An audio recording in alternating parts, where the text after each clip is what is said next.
You should ask him to send you a picture if he has a nice bum, because that's something you like. I thought about that, but what if it's a girl?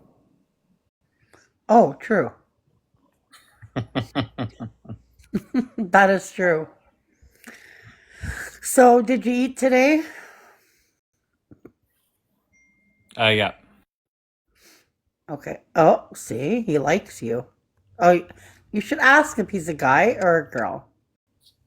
No, he said, "Thank you so much for being helpful," and I said, "You're welcome. Have a pleasant evening." Oh, and he said or she said that they hope you like the boxers, right? Yeah. So it could have been a woman. Yeah, could be a woman or a guy. You don't Hmm. know. Hmm. So yeah, I'm gonna slap some pizza in about 10 minutes. I'm gonna make two different kinds. Maybe I should make it now then, because it's gonna take 25 minutes per pizza. I'm gonna do a Hawaiian, and then I'm gonna do Gross. a meat lover one. Yeah, I should throw it in now, right? It's probably gonna be I home at would about just 5:30. I would just take the Hawaiian and put it into the garburator. No. Oh yeah, you don't like Hawaiian pizza, you weirdo. Do you See, know there are a what? lot of people that feel that pineapple should not be on pizza. But what Do should it be you on then? um in a bowl Oh, well, that's boring. or in a Do fruit you, salad? yes. Do you like? You're gonna say no. Do you like cottage cheese? Yes. Okay. Do you like fruit salad in your cottage cheese? Ouch. What? Uh, I would not put cheese in with my fruit salad. Oh, it's so good. Yeah, you don't like mixing though, right? It would depend on what it is that's to be Well, mixed. what you should do is just take your cottage cheese, No, a teaspoon, and just no, put a little piece of fruit on it. And I'm telling you, no, it's good. no.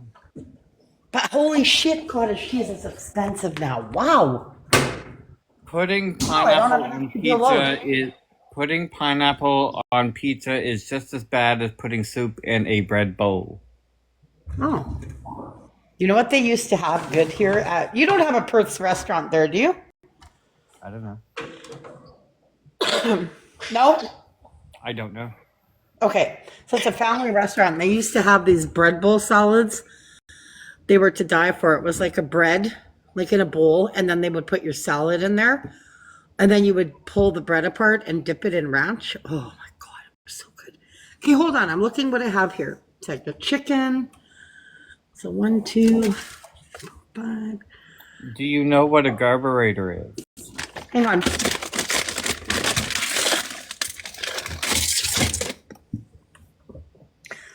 Just let me grab this out. A garburator? Yeah. Yeah. What is it? Hold on. I can't hear you. My head's stuck in the fucking freezer here. Shit. Hang on. I'm pulling the pizzas out. Oh, it's right at the bottom. I'm gonna fall in the fuck. Jesus Christ. I'm gonna end up falling in the freezer here. Whew. Okay, say it again.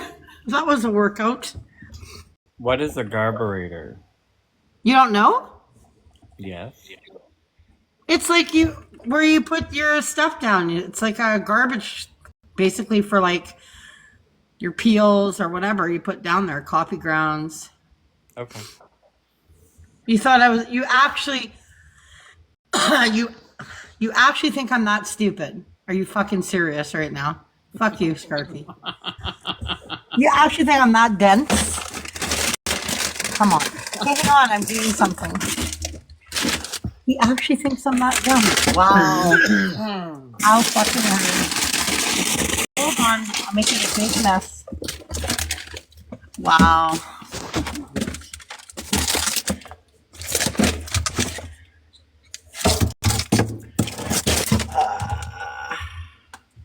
I can't can't believe you thought it was that stupid. Are we doing story time tonight? I told you I would. What time?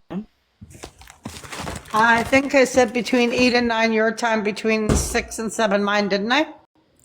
And what chapter? So I'll do 7 o'clock. It's 4:52. And what chapter are we starting with tonight? I don't know, 6:30 or 7. Probably 7 after I eat dinner. No, I'll I ask. told you I would. I'll ask for a third time. What chapter are we starting with tonight? Chapter 8. Okay. Sorry, it was hard to hear you. Okay. Uh-oh, can you hear me? Hello?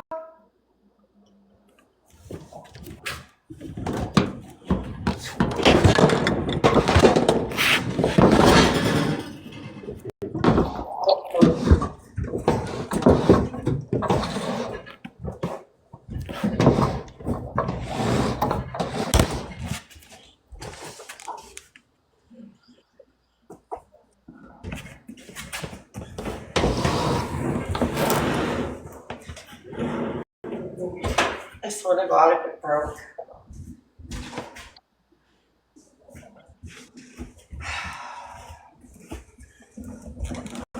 Better not have. Fuck. Oh, shit. I thought I smashed my fucking phone. Shit, it fell between the... Hang on, I gotta wash behind the... Oh, I thought it broke, man. Hold on, give me a sec.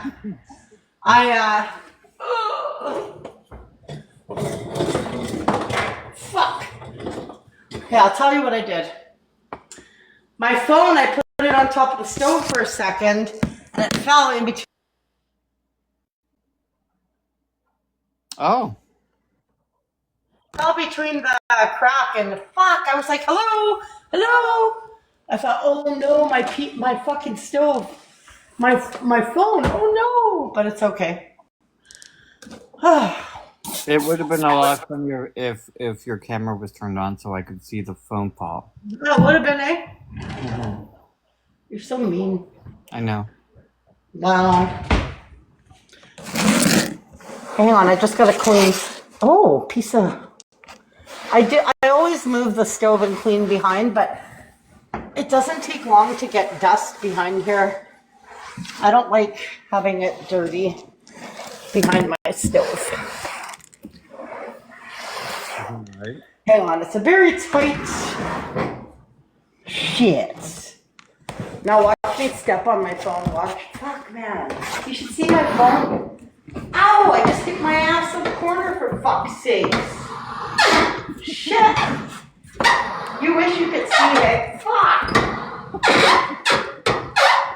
God dang it. Oh, that was a workout. Okay, I'm good. Now I'm going to throw the pizza in.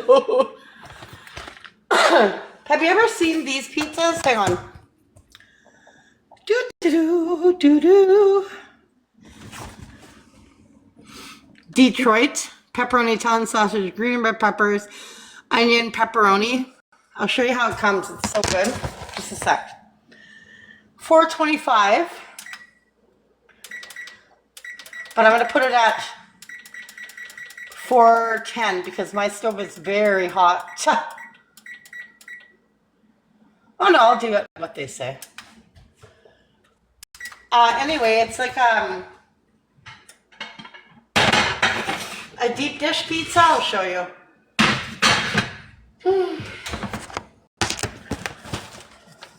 Do you like that kind of pizza? I haven't had it.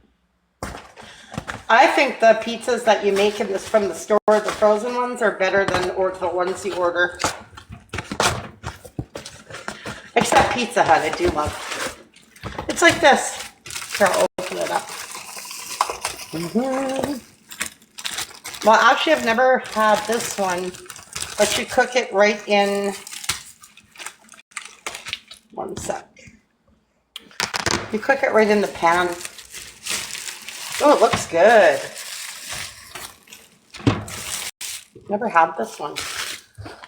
Edge to edge. Remove pizza from box and plastic wrap. Oh. Remove pizza from box and plastic wrapping. Oh, so you take the pizza out of this? You keep frozen pizza in the included oven-safe pan. Then why did it just say remove pizza from box? Oh, from the box of the pizza. Oh, I get it. And then you keep Okay, yeah, so you cook it into this. Got a lot of toppings, eh? I would spread out some of that pepperoni.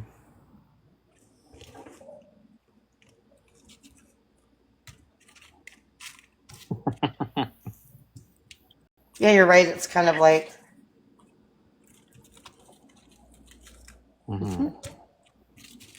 Better? It looks big. Yeah, they're only $4.99 or $5, I think. But I wonder if I should put it in this oven like that, or if I should stick it on here. But if I stick it on here, it might burn. I would leave it in the pan that it's in. Yeah, I guess people are stupid. Hey, they're like, it says in the directions, it says, do not lean it on sides. No shit. It'll burn. Hey, hang on. I'm gonna put my other one in the freezer for now. Law. Oh yeah. Oh yeah. Hold on. Oh, it's not fitting. Damn it. Oh, are you kidding me? You still have daylight over there, eh? I can't hear you. Just a second. Get a new phone. No, it's because my freezer's open and I'm rustling around. Get an iPhone. No, thank you. 24 minutes to 26. Ooh. The I fuck love is these that? things. Huh? The fuck is that? Chocolate? Salt and pepper shakers. They're Ukrainian. My grandmother used to collect those. She had so many. Yes. Oh, your grandma, hey? Your grandma? You're saying I'm a grandma? You know Well, what I'm going to have before supper because I haven't eaten and it's so good? I'll show you. your best friend is here. Who's that? I don't have any. That would be Leader Mandy. Oh, yeah. Hello, Mandy.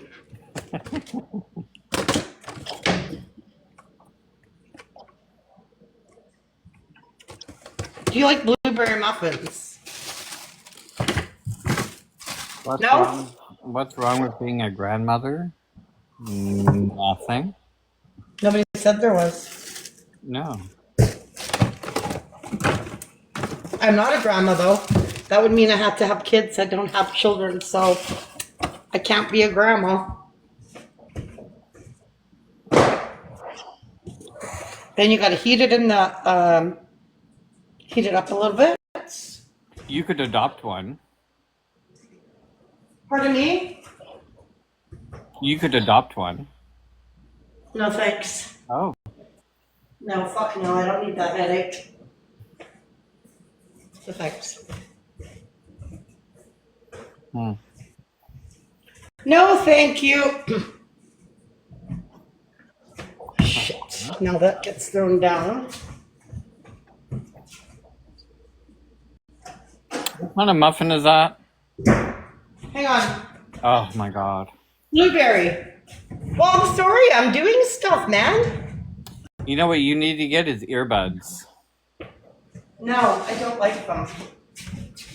Yeah, but you can walk. You can walk about and still be able to hear me. Still can't hear you. Hang on. Exactly my point. I don't want to hear you. Just kidding.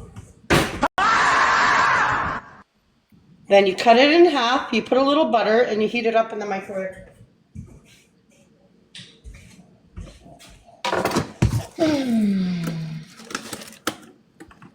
What kind of muffin is that? And I'm having a piece of lemon loaf because I can. Oh wait, I'm gonna ask for a third time. What kind of? What? Oh my god! For a fourth time, what kind of muffin is that? Blueberry. Chocolate chip's better. Mm, I'm not much of a chocolate chip fan. Well, you put pineapple on pizza, so makes sense. Lots of people like Hawaiian. There are a lot of weird people in Canada. No. Now we just put it in the microwave for a minute.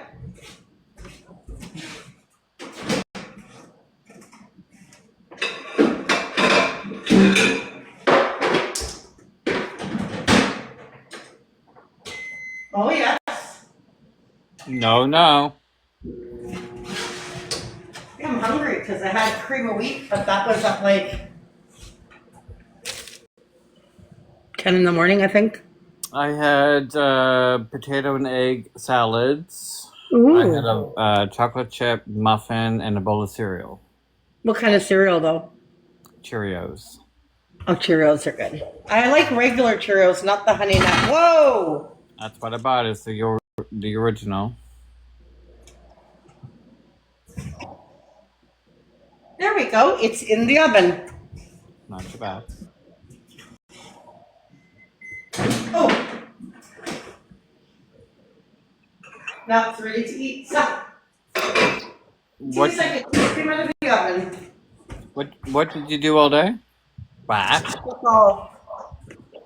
Clean Oh. my house. That's about it. What did you do? Not a whole lot. I vacuumed. I washed the floors. Hang on, I gotta put my timer on. Did you get any phone calls today? Not really, no. I'm a little disappointed. Oh, it's Mandy or who all calls you? Mandy, Kelly Mama. Do they not call you? Kelly Mama, she doesn't let me talk. She just yells, so I just hang up on her. Oh, okay. Lemon loaf. Good. Did you just put butter on a lemon loaf? Very little. Yeah, why? Okay. Because it's dry, so you have to put a little bit of butter. You're weird.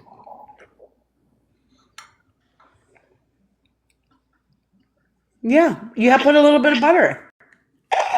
Oh!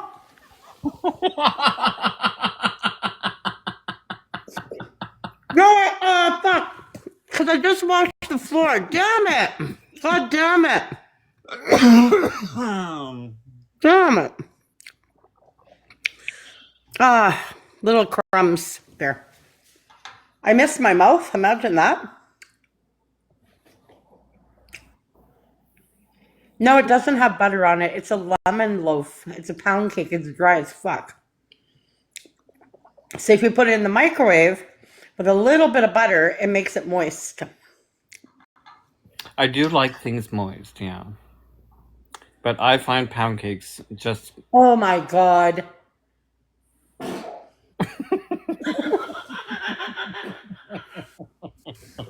Here we go. Here we go.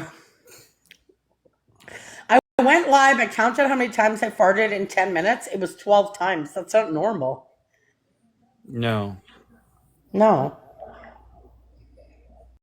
So I called. My friend's daughter had her surgery, and I don't know why. They only got 40% of her kidney tumor out. She has to go for surgery again in January. What? And what was I going to say? Yeah, they didn't knock her out. It was a 3.5 hour surgery, and she was awake. Good grief.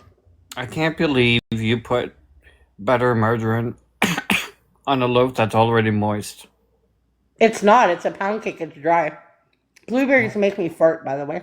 Pound cakes are not normally that dry, though.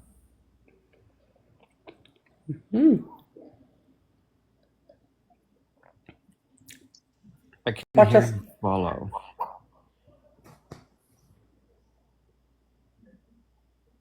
Mm. Mm-hmm. No. If you buy the pound cake, the lemon loaf, or the banana loaf at Walmart, they are dry.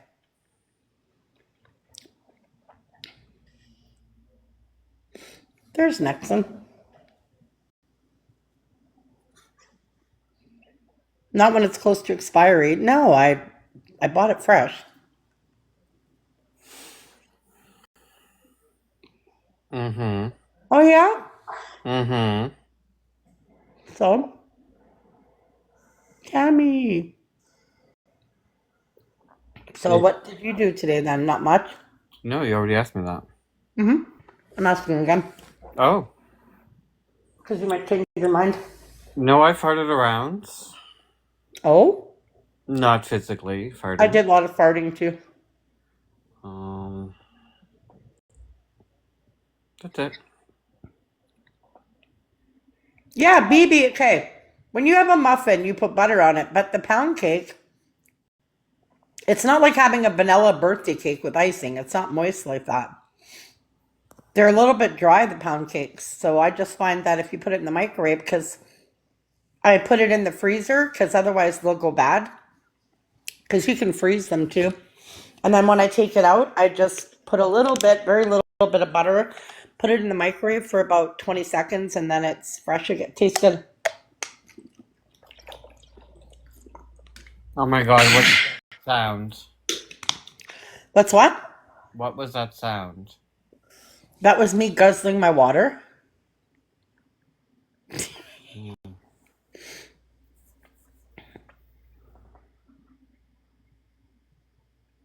Get that look off your face. Mm-hmm. So we got about 2 to 3 hours before story time. Yes, unless I fall asleep. I hate eating and drinking sounds, and Natalia is notorious for her eating sounds. No, I don't. Yes. When I'm eating, I'm very quiet.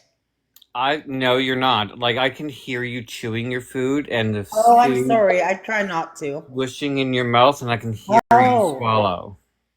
Oh, really? Sorry, next time I'll just mute. But I love when people drink something. Like, listen, isn't this satisfying? Just listen. Last year, when I was your moderator, I had to leave sometimes just because I can hear the food swishing in your mouth. Oh, why didn't you tell me? You have been told by numerous times. You told people, I don't give a fuck if you can hear me eat. Oh, Mm-hmm. no, I don't want you guys to hear that. With all the love, we're not quiet. Okay, I'm going to start to be quiet. Good. But when I fart, I can't be. Well, no. Farting sounds don't bother me. I Does go ahead. that picture have a cigarette in its hand? Yeah, it does. I just noticed. What? Right? Doesn't the piece of poop have a cigarette in its hand? It looks like it. Wait, I don't know. I think it does. Did you just fart again? No, that was my couch. Hmm. Yeah. You having a smoke? Mm-hmm. I'm gonna have one too. Wait, how long has the pizza been in? 5 minutes. That takes about 24. But I don't go by the time they say on packaging and stuff like that because it depends on your oven. Good evening, Deep Sea. So, yeah. Well, that was kind of nice when I went into Lady Grey's live. Mm-hmm. I was a bit surprised. Yeah, me too. She has some video she put up that she's going at 9 o'clock. She's doing some kind of hunting or something, or I don't know. Is she? I don't know what that is.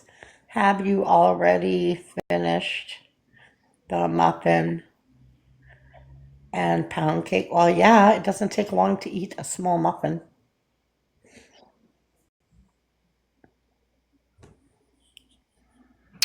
Especially if you Uh, haven't eaten all day. I haven't eaten nothing all day. It's like you, 4:05 you, already. do you have a big muffin? I know where you're going with this.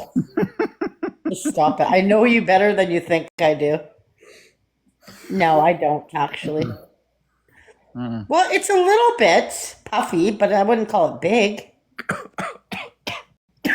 You just get. Oh no! Are you okay?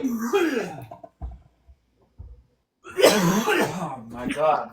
It's puffy. It's cutesy. Shit. Are you okay? I think you just inhaled really deep, didn't you? Shit. Yeah, shit is right. Oh yeah. Wait, wait, wait. Yeah, gee. Wait, wait, wait. That did not feel good coming out. Woohoo! What? That burned. Oh, sorry. Well, you said, you asked. I told you, Mm-hmm. right? Mm-hmm. Don't ask questions. You know what? Where the hell is my pizza cutter? I would really like to know. If you don't have a pizza cutter, though, I have one from the dollar store. I can't find it. But you know what? You can just as take. Well, I'll take a knife and cut it just as good. I don't know where my pizza cutter went to. I'll just use a knife. It's okay.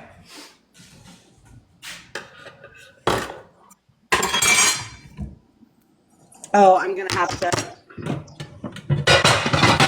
Yes, I'm loud. Sorry. My Lanta. This pizza actually looks pretty good. Mm-hmm. Oh, it does. But I can't see that taking, 24 minutes. I don't know. It says it's going to take 24. Did I tell you that my friends came over the other day and I made chocolate chip cookies and I fucking burnt them all? Well, half of them. Is it? I was like, don't eat this ones, they're burnt. Don't eat these ones, they're burnt. And people said they were good. So maybe they didn't burn. Maybe they were just kind of, if you overcook them by a little bit, maybe just a little crispy, you know? Like crispy celery, you know? All right. I do like my celery crispy. Crispy, celery with peanut butter or cheese whiz is so good.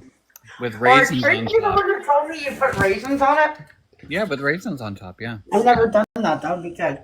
Peanut butter and raisins? Yep. I've never had it. No, she changed her name yesterday after she started farting. You know what my favorite food is if I want a snack at night or something? And you're gonna think it's weird. Have you ever had a peanut butter banana sandwich? No, It's but so good. I've seen other people do it. Yeah, Elvis Presley, my favorite. He used to eat peanut butter banana fried sandwiches. He used to fry them. That's weird. Sorry. I think making grilled cheese instead of using margarine or butter, they use what's the white stuff? Coconut oil? Mayonnaise. You fry it in mayo? Apparently, some people do. They swear by it. Okay, wait a minute. So on the bread, on the side that you're going to put in the pan, you put mayonnaise on it to fry it instead of the butter? Correct. I bet you actually it would taste really good, but I think you would have to take your time on cooking the sandwich. I think that the mayo would burn easy.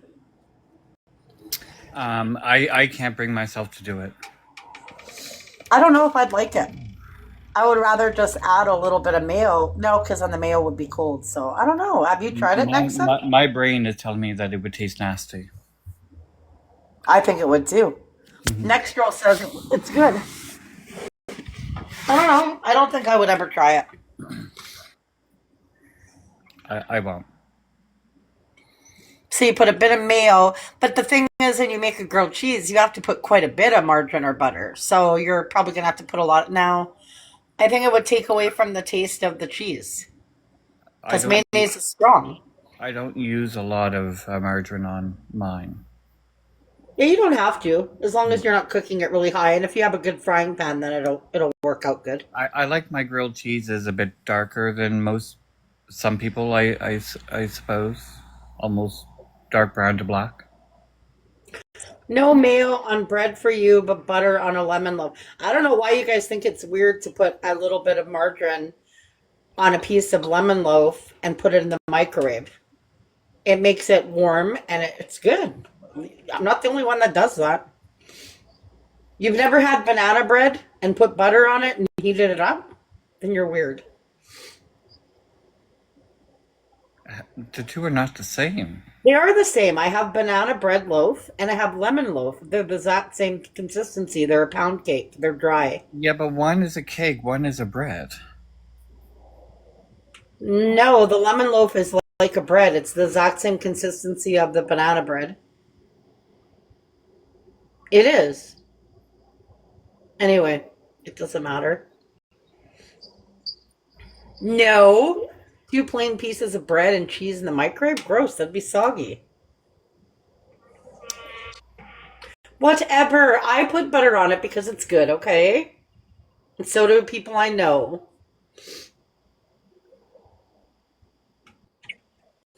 Who cares? Jesus. We're going to talk about fucking butter and lemon all night. How's that pizza coming? Pardon me? How is that pizza coming? Oh. Okay. Are you going live tonight?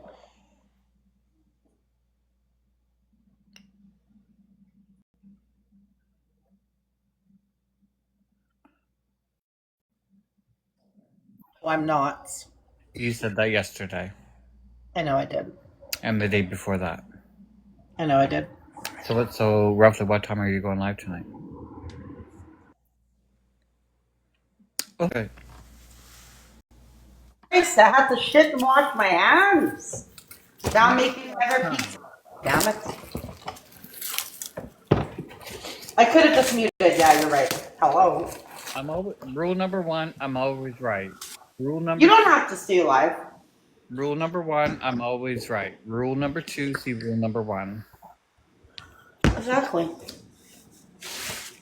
Okay, there's that pizza. Hold on. Woo-hoo. So the other pizza will be done in about 5 to... Woo! Almost dropped the pizza on the floor. 5 to 8 minutes. And then this one will be done in 20, 25 minutes. There. The Hawaiian, the one you love. Do you have a carburetor? Because I think it's hungry. What do you mean? If you have a carburetor, it's hungry. Put the Hawaiian pizza in the carburetor. No, I am not throwing my Hawaiian pizza in the carburetor and stop and inviting me to turn the camera on. Shit. There I go again. Dropping it. I keep dropping my phone. One day it's just gonna smash. Why don't you buy one of those cheap phone stands? Too late now. It's frozen. I mean, it's broken. Okay, Drew's gonna be home soon, so I'm gonna go. What? You came live for a bit. I'm happy now. Okay, well, I can get off live then. Yeah, come back on later. I'll think about it. Okay, love you. Bye. Here she is. There, finally. You're 1 minute late.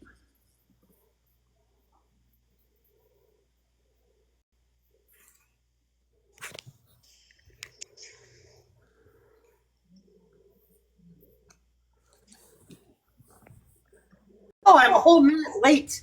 Holy. Sorry, I was talking to my friend, do you know that in Winnipeg, and I didn't know this, if you want a private room, like just with one bed, which she's in after her surgery, like my friend's daughter, they have to pay 149 plus tax for a fucking room. Can you believe that? $149, no TV, nothing. Is that per day? Every day. Oh, wow. Or it's $97 a day plus tax for 2 beds. If there's another person beside you. But you can have it free if it's 3 or 4 beds. Is it? That's crazy. Mm-hmm. Well, I hope they feed you good food because that's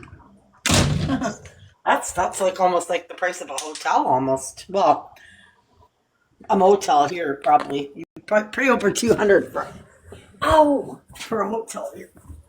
Oh, Never been in a hotel, so I wouldn't know. you haven't? No. Oh. Here, can you do me a favor? I have a story to read because they won't leave me alone. Can you wrap this pizza and put it in the fridge? Excuse me, but you did promise 8 p.m. I or did. 9 I p.m. promised. I did. And that's why I'm here, so shut up. We thought the pizza you ate did something and we weren't going to see you again. Well, you might hear it too now and then, but that's not my fault. How was We the look. pizza? Hang on 1 second. I gotta get a mint because I know my throat will get. Oh, it was really good.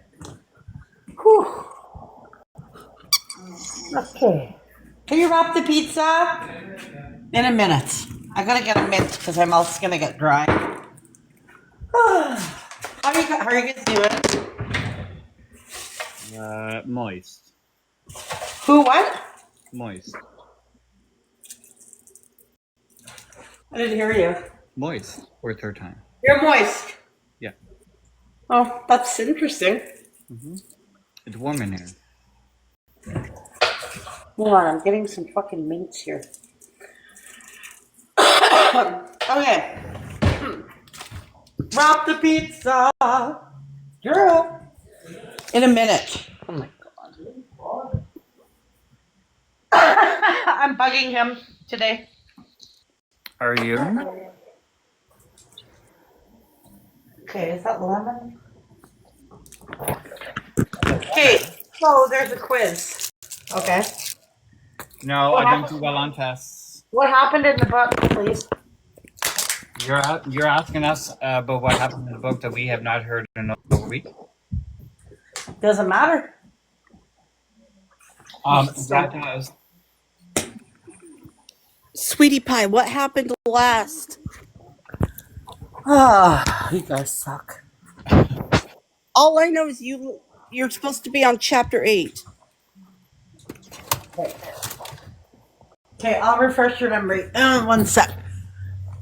Okay. So what last happened? Because I read ahead. I'm on chapter 33. So 8. Let's see. So what last happened? Do you know what the story's about, even?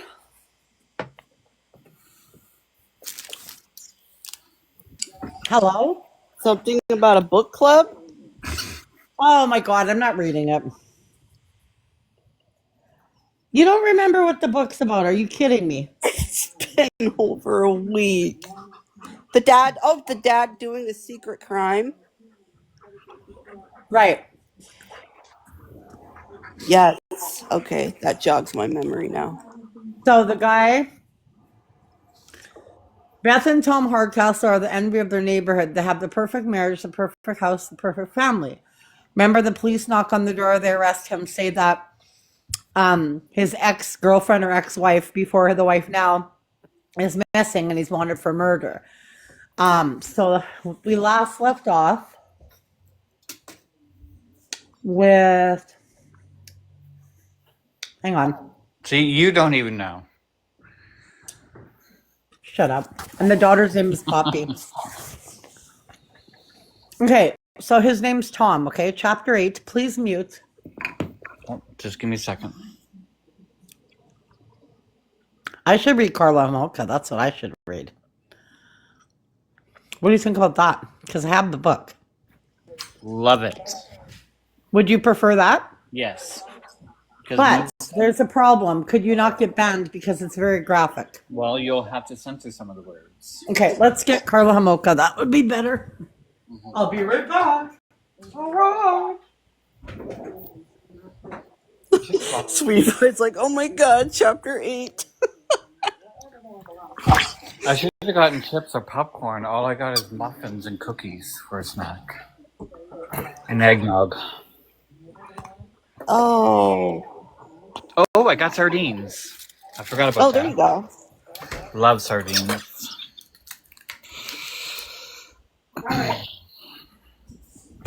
Carla Homolka. Who doesn't know about that story? Probably some of the Americans, if not all of them. Oh my God, mute. Oh. Jesus Christ. Okay. The book's called Invisible Darkness, the horrifying case of Paula Bernardo and Carla Homolka. So, true murder, I'll tell you what it's about in case people don't know. So, how come it doesn't say? Just a second. It's about a lady. It doesn't say. It's about a lady that's with a guy that is a serial, Anyway, okay. Should I read the prologue or no?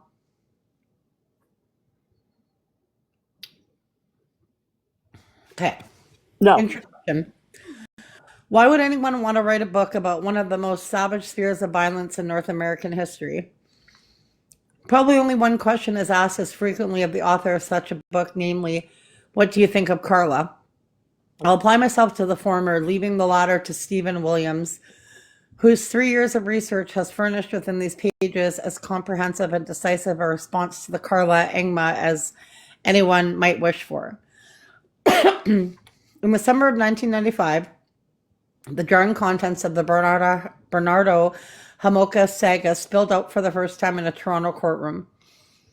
The news media knew a stunning story when it saw one, and the public found itself wallowing in every last morsel of hatred.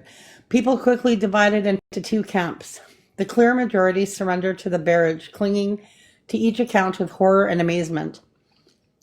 A minority attempted to shade their eyes from the goings-on. I am not so foolish as to argue there is anything noble about the fascination most of us feel for tales of murder, any more than there is anything noble about slowing to gawk at. I'm not reading this part's boring, never mind. Okay, we'll read the prologue before chapter 1.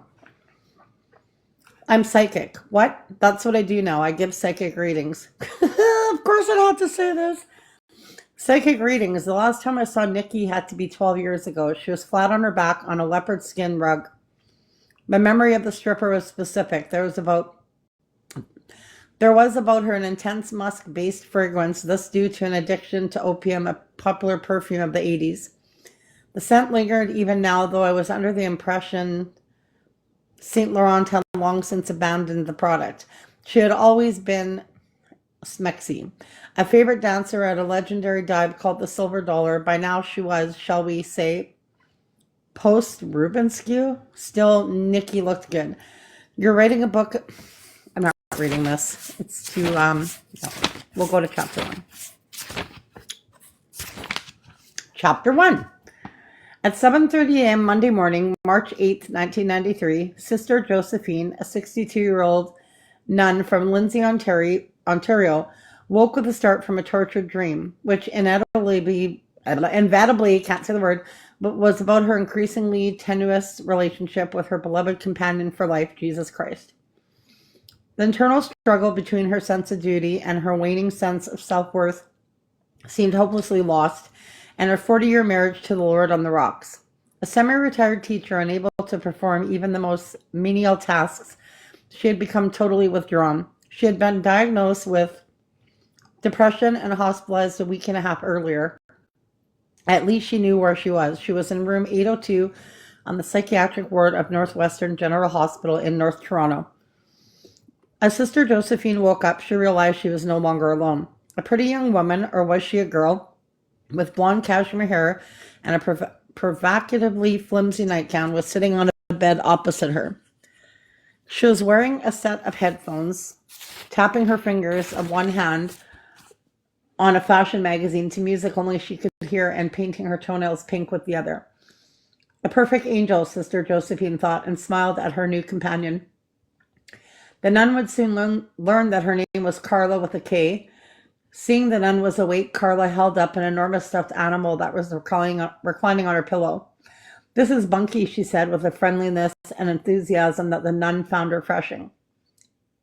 Sister Josephine only wished she was her old self and could show some spark of enthusiasm in return. Dr. Arndt, her psychiatrist, had told her not to worry too much about her present state of dimmed awareness. It was not unusual for people undergoing electroconvulsive therapy or buzzing, as he so irreverently called it, to be out of it for the first week or two.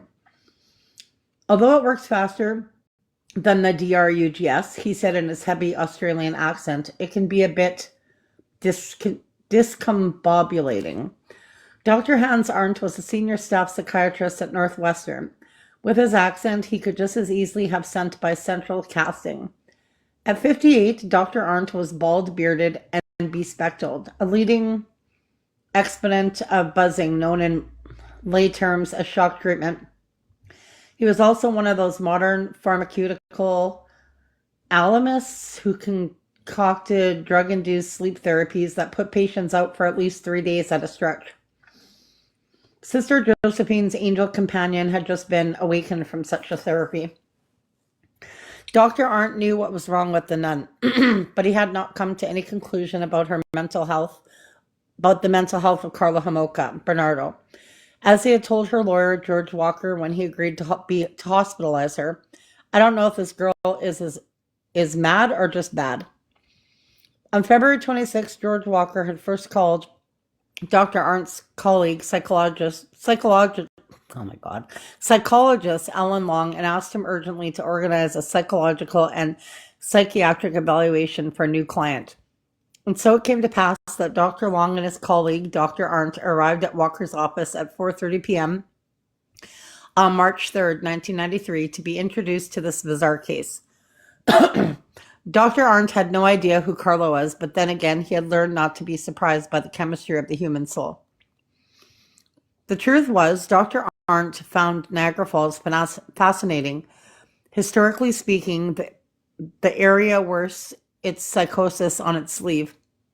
It represented the best of nature and the worst of mankind, a coincidence of geographic purity pitted against the impurity of human behavior. It was the God-given and inexhaustible supply of fresh, warm water from the Great Lakes, and the man-made ingenuity of an obscure engineer that had spawned the cheap power at the turn of the century, which had in turn led to massive industrialization. That in turn had poisoned the land and the water the mines would follow. Like certain psychopathologies, Niagara Falls symptoms lay dormant, invisible for generations. Who's calling? Mandy's calling. No thanks. It appealed to Dr. Arndt's sense of irony that the nearby Love Canal was such a place and had a name that resonated a multiplicity of definitions.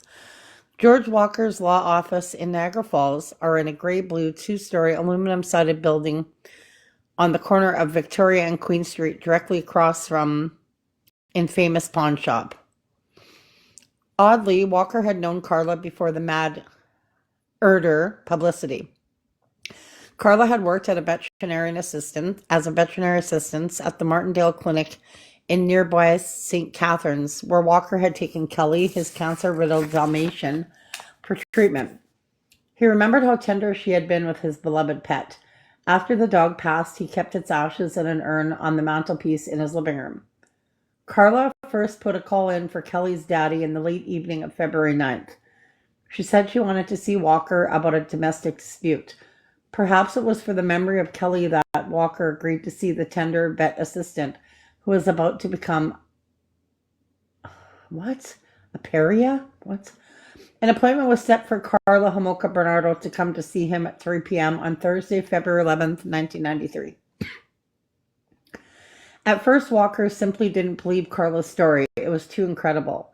But after she confessed everything in a relentless, strangely monotonic monologue, his disbelief was quickly replaced by the need for action. First thing to do, her confession in hand, was to start positioning the Attorney General's office.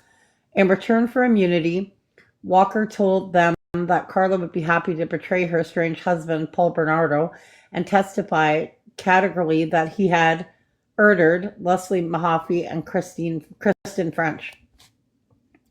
Walker had a professional responsibility to determine whether or not Carla was sane enough to stand trial. But he wanted more than that. He wanted to turn this determination to his advantage. Walker knew that he needed a psychiatric game plan for Carla's defense argument. Doctors Long and Arndt were meant as a stunning presumptive strike. With astonishing good fortune, Walker would be able to move a chess piece first and maybe capture the board. Considering that Carla's estranged husband, Paul Bernardo, had been arrested 2 weeks earlier, on February 17th, and that police were now ransacking their matrimonial home, Walker knew he had to move quickly. Walker arranged for Carla to secretly meet the doctors who would deliver his psychiatric game plan. They met in the second floor conference room of his building at 4:30 p.m. on March 3rd. At first, when Carla arrived and sat self-consciously in front of the experienced psychiatrists, Walker wondered if they would find her credible. With the power of a natural actress, Carla showed the doctors her wedding pictures. Dr. Arndt, looking to somehow grab her trust, said the wedding pictures looked more like a funeral. I fancy myself as a photographer, and perhaps I see something that other people don't, the doctor said with a forgiving, empathic voice. My God, said Carla with a shock of recognition. Everybody else just oohed and awed and said how it looked like a storybook wedding. Carla seemed dismayed, but only for a second. But it really was my funeral. It really was. Yes, that's what it was. Dr. Arndt now had Carla in his power, or an argument could be offered. Was it the other way around? It was Dr. Arndt's opinion that Carla was in a lot of pain and needed to spill an ampticism for unburdening. Clearly, she was able to instruct, counsel, and fit to stand trial. The opinion was clear. Carla should be hospitalized for a total workup, comprehensive assessment, and therapies. Walker liked that. This scored him some time, and so it was agreed. Carla's mother, Dorothy, delivered her troubled daughter to Northwestern General Hospital on March 4th at 11:30 a.m. Carla was quickly admitted under her mother's maiden name, Seeger. This was a strategy on the part of the hospital to try and hide the fact that Carla's admission. It was important that journalists not know about her movements. On the admission form, Carla was described as a 22-year-old female patient with diagnosis of depression. It was Dr. Arndt's idea to put Carla and the nun in the same room.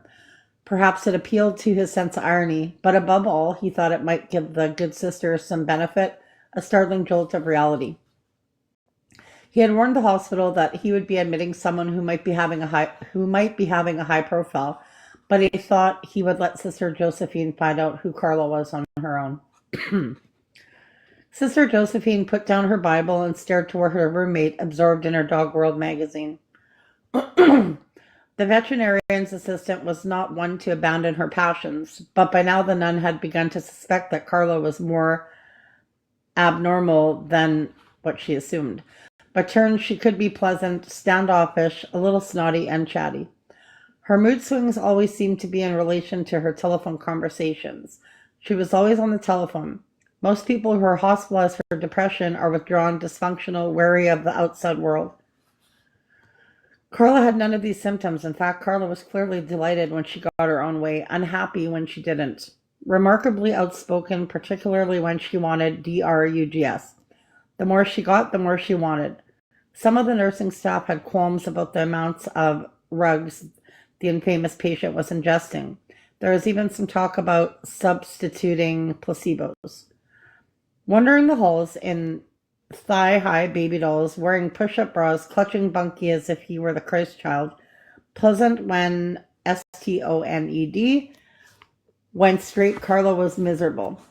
Do you want me to have a nervous breakdown? Carla once yelled. I feel like I'm going to have a nervous breakdown. Then she had demanded more rugs. Not only that, she insisted the rug be administered IV. Up until then, all of her medications had been taken orally. Where did this patient get the idea of the needle? How did she know the medical lingo? The nurses were nervous to say the least. At one point, Carla fixed a night nurse with her strangely ambient eyes and demanded, if I don't get the rugs, I want the way I want them. You and Dr. Arndt will regret it. You have no idea who I am and what I'm capable of. I'm telling you, you're all going to regret it. The nurse was so angry she called Dr. Arndt in the middle of the night to complain to no avail of her threats. The next day he came in and increased her medication and negotiated a compromise. Instead of an IB push, he would concede to administer certain rugs intermuscularly. All right, Carla said. It's better than nothing.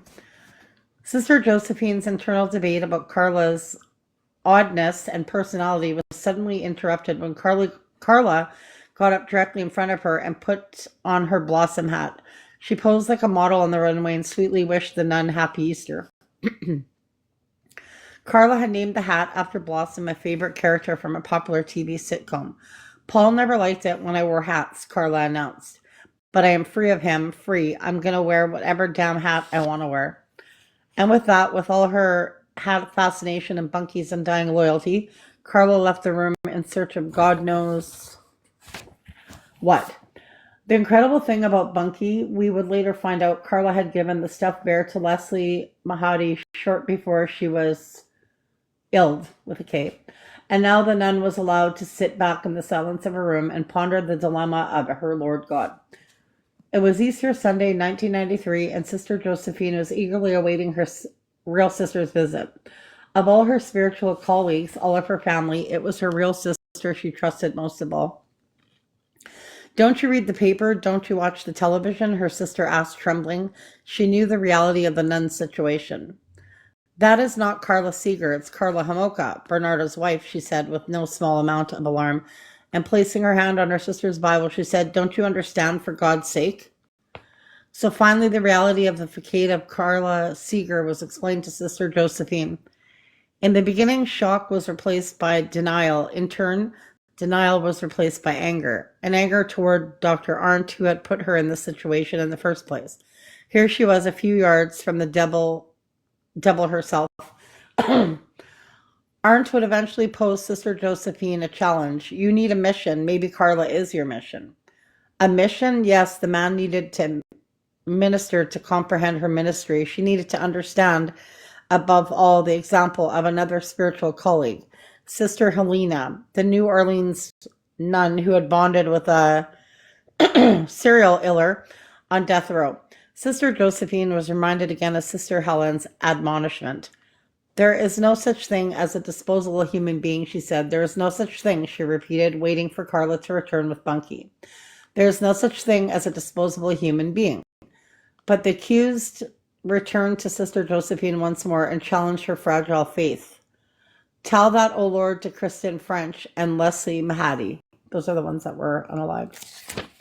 Okay, and I'll do next chapter tomorrow. That's it. Hello. Do you know how hard that was to read?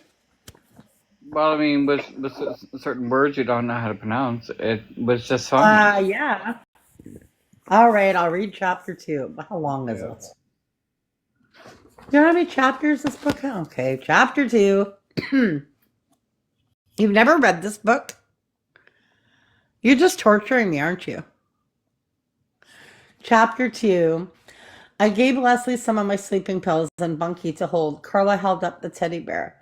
I didn't want her to have any pain. It was March 10th, 1993, and Carla was spilling. She and Dr. Arndt were in an interview room on the psychiatric ward of Northwestern General Hospital. Dr. Arndt is the kind of man who hugs people whom he perceives to be in pain, but even though he perceived Carla to be in pain, he found nothing huggable about her. With Carla, he actually thought a hug could be misinterpreted. It was just a feeling he had to stay away from her. Something wasn't right with her. Holding on to Bunky, Leslie just went to sleep. Carla continued giggling. But I knew she'd get unalived. I was there when Paul strangled her, but I didn't watch. I couldn't stand it. I saw so many animals unalived at work, but with a person, it's totally different. I saw discoloration, and I had to help him carry her down to the root cellar because it was Father's Day and my parents were coming over for dinner.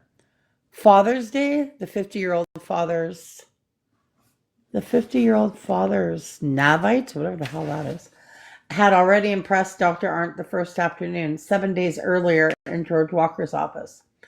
Carla pressed on, so then when she helped Paul put Leslie's body in the root cellar was a dark closet with a dirt floor and a single exposed light bulb. The room was approximately 6 by 10 feet off in a corner of the basement. Otherwise, the basement was roughly finished, whitewashed with a painted cement floor. Their story-and-a-half pink clapboard corner house at 57 Bayview in Port Dalhousie was fully renovated with skylights and light beige walls. It was a great house. It had a big cedar deck out back. The root cellar was cooler than any place else, and they used it to store Paul's bottled water, tinned goods, and things. There were 5 rough-hewn pine shelves along one side. Leslie's body was wrapped in a blanket and placed in the floor under the first shelf, beside one of those big buckets of potatoes. Then she called her mother and asked her to bring over some chicken because with her wedding day only 2 weeks off and everything else that was happening, she had forgotten to thaw something for dinner. It was Father's Day Sunday, June 17th, 1991. Carla's and Paul's parents visited for 6 or 7 hours, Carla said. Her only moment of panic came when she was preparing dinner and her mother offered to fetch potatoes. No, I'll get them. Don't be silly. Sit down. But it just grossed me out going down and getting the potatoes right beside Leslie's body. The Homolkas left around 9 p.m. and were home 10 minutes later. Dorothy Homolka told Dr. Arndt she hadn't seen anything out of the ordinary. In contrast to the way Dr. Arndt viewed Carla's father, he saw Dorothy Homolka as a nice person. Mother Earth, he called her. Full-bodied at 46, she reminded him of a farm girl or somebody you see rolling up their sleeves, going to the washboard. Dorothy Homolka had been born Dorothy Christine Seeger in Toronto on September 26, 1946. She told Dr. Arndt that her home life was just like All in the Family, a popular television show from the late 70s and 80s. She said her mother and father were Edith and Archie Bunker types, which the doctor interpreted to mean they were ignorant, racist, and funny. Ouch. It was fit that Dorothy also saw herself as this bubbling, mini-skirted blonde daughter, Gloria, and Carol as the bumpkin immigrant son-in-law, Meathead. Dorothy said her parents, who were both still alive and in their 80s, had a very good marriage.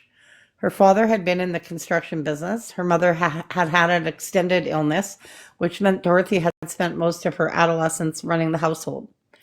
She had 2 brothers and a sister, all living in Ontario. The youngest, Calvin, had been born shortly after Dorothy and Carol got married. 20 years and a significant age gap between siblings, Calvin was a mistake. When Carla was born, Dorothy's youngest brother was barely 4. Dorothy said something about how Calvin competed with Carla for the extended family's affection. There was definitely some resentment there. Dorothy met her future husband in a trailer park on the outskirts of Mississauga, Ontario. It was a rather desolate setting for young love in the early 60s. The Homolkas, Vaclav and Josephia, immigrated to Canada in 1950 and settled around Woodstock, Ontario. Dorothy's future husband, Carol, who was 7 years old at the time, had been born in, oh my God, I can't say this word, Krakow, Poland, on January 25th, 1943. From the beginning, the Homolkas were farm laborers, first on their sponsor's farm and then as workers. The whole area around Woodstock and along Lake Erie down toward Windsor produced tens of thousands of tons of tobacco a year. Then there were the fruit growers in the Nigeria Peninsula. The Niagara region's profile orchids and market gardens have become a multi-billion-dollar industry. There has always been a lot of work for pickers.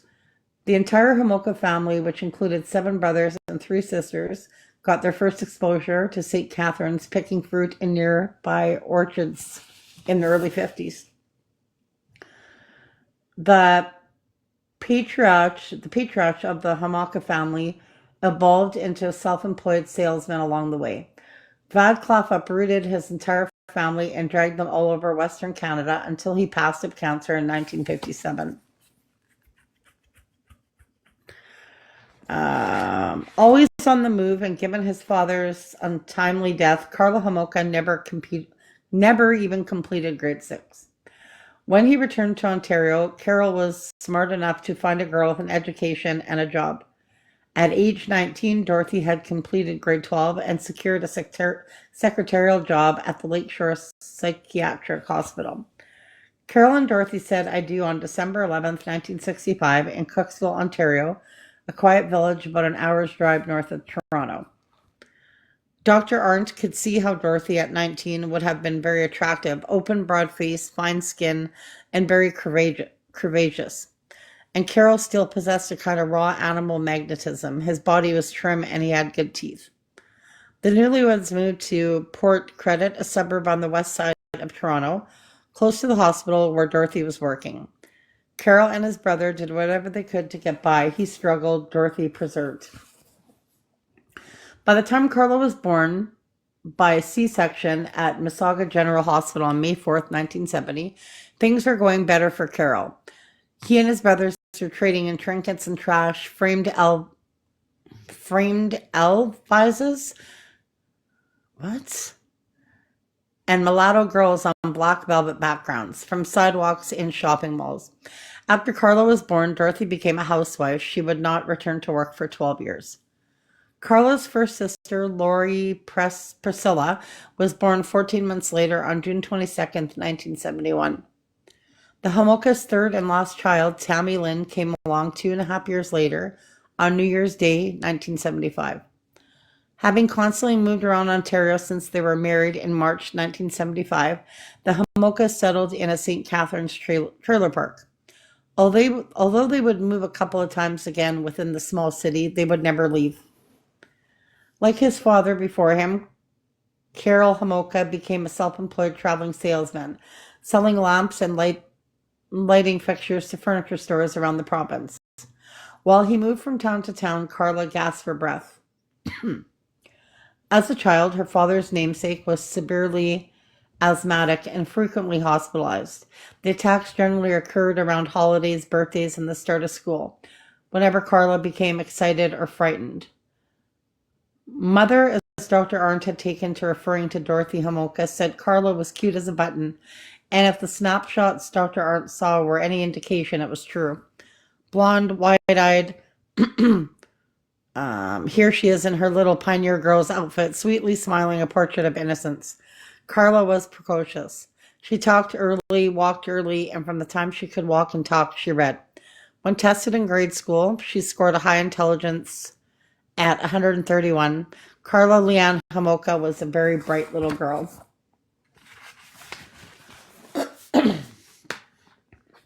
Throughout grade school, Carla averaged marks in the mid-80s. Her teachers routinely described her as eager and enthusiastic, a good student.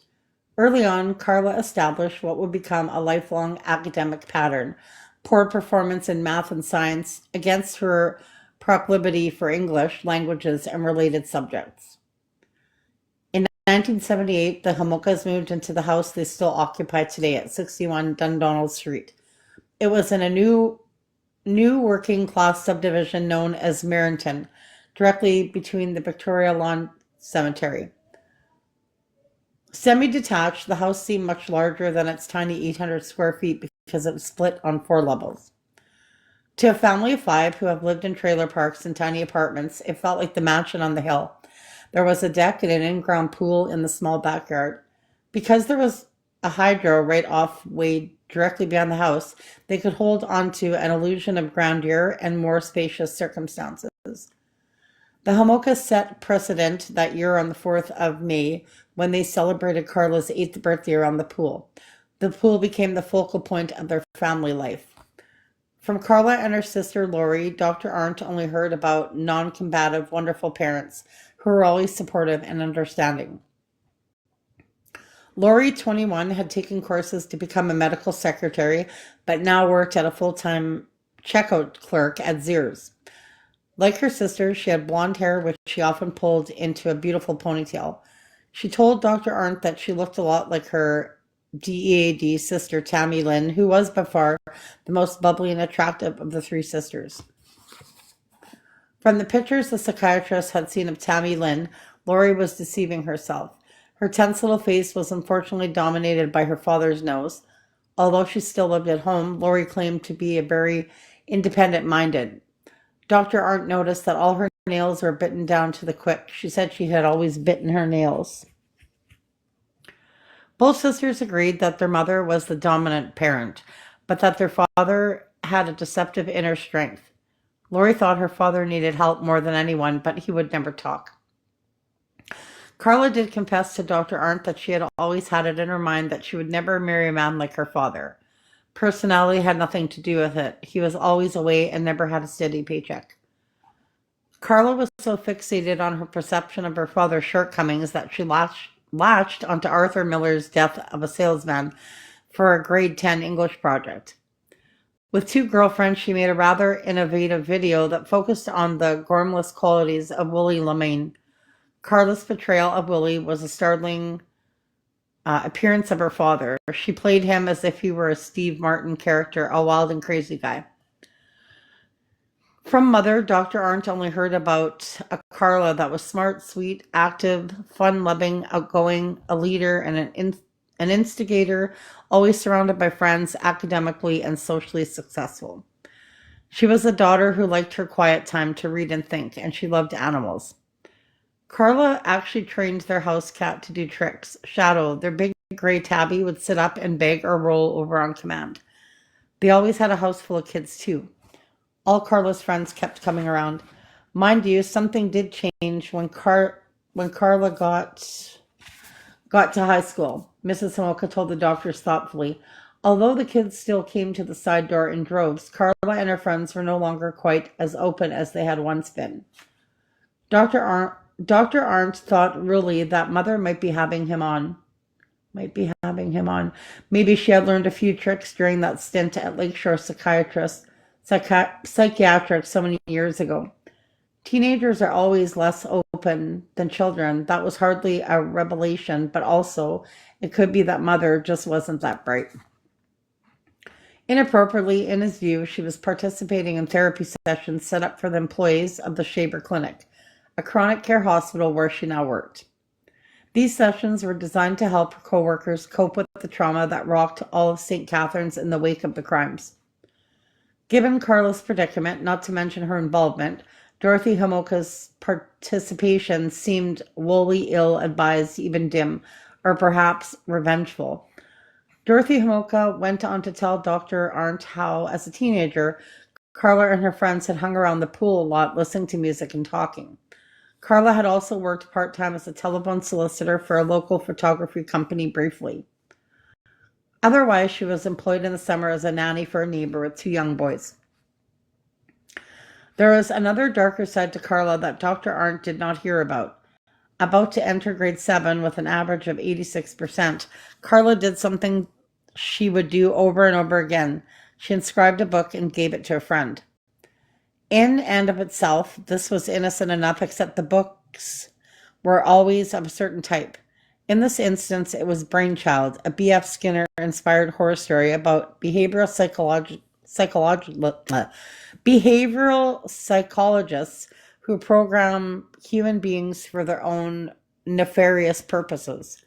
The recipient of Carla's largesse was an impressionable, portly girl named Amanda Waitling.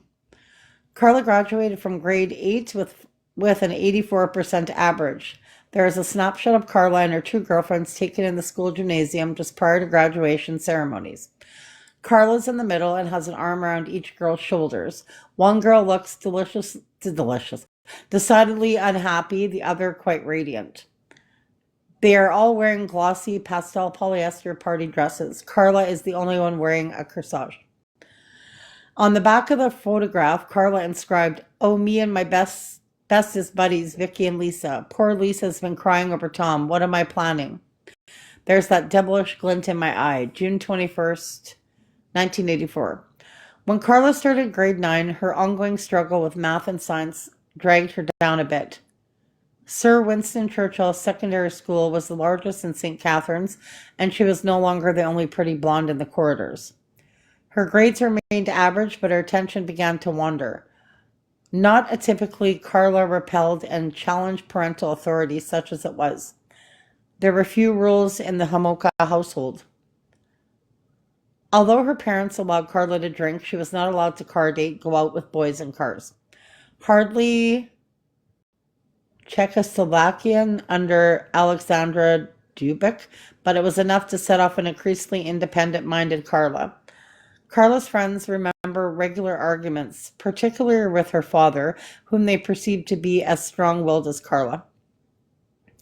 Others who were closer to the family, such as the Andersons next door, saw a different kind of tyranny, one more in keeping with Dr. Arndt's impression of Mr. Homolka.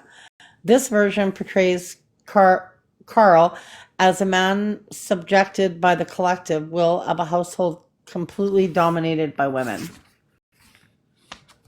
Carla and her sister Lori regularly told their father to F off and called him a dumb Czech. When the beloved man could not stand the heat, he would flee the kitchen for refuge in the basement. On the other hand, Carla Homolka had a reputation for a wandering eye. When Linda Willis, one of Dorothy's friends and a colleague from the Shaber Clinic, was in the process of a divorce, Carl. He started hanging around her apartment building.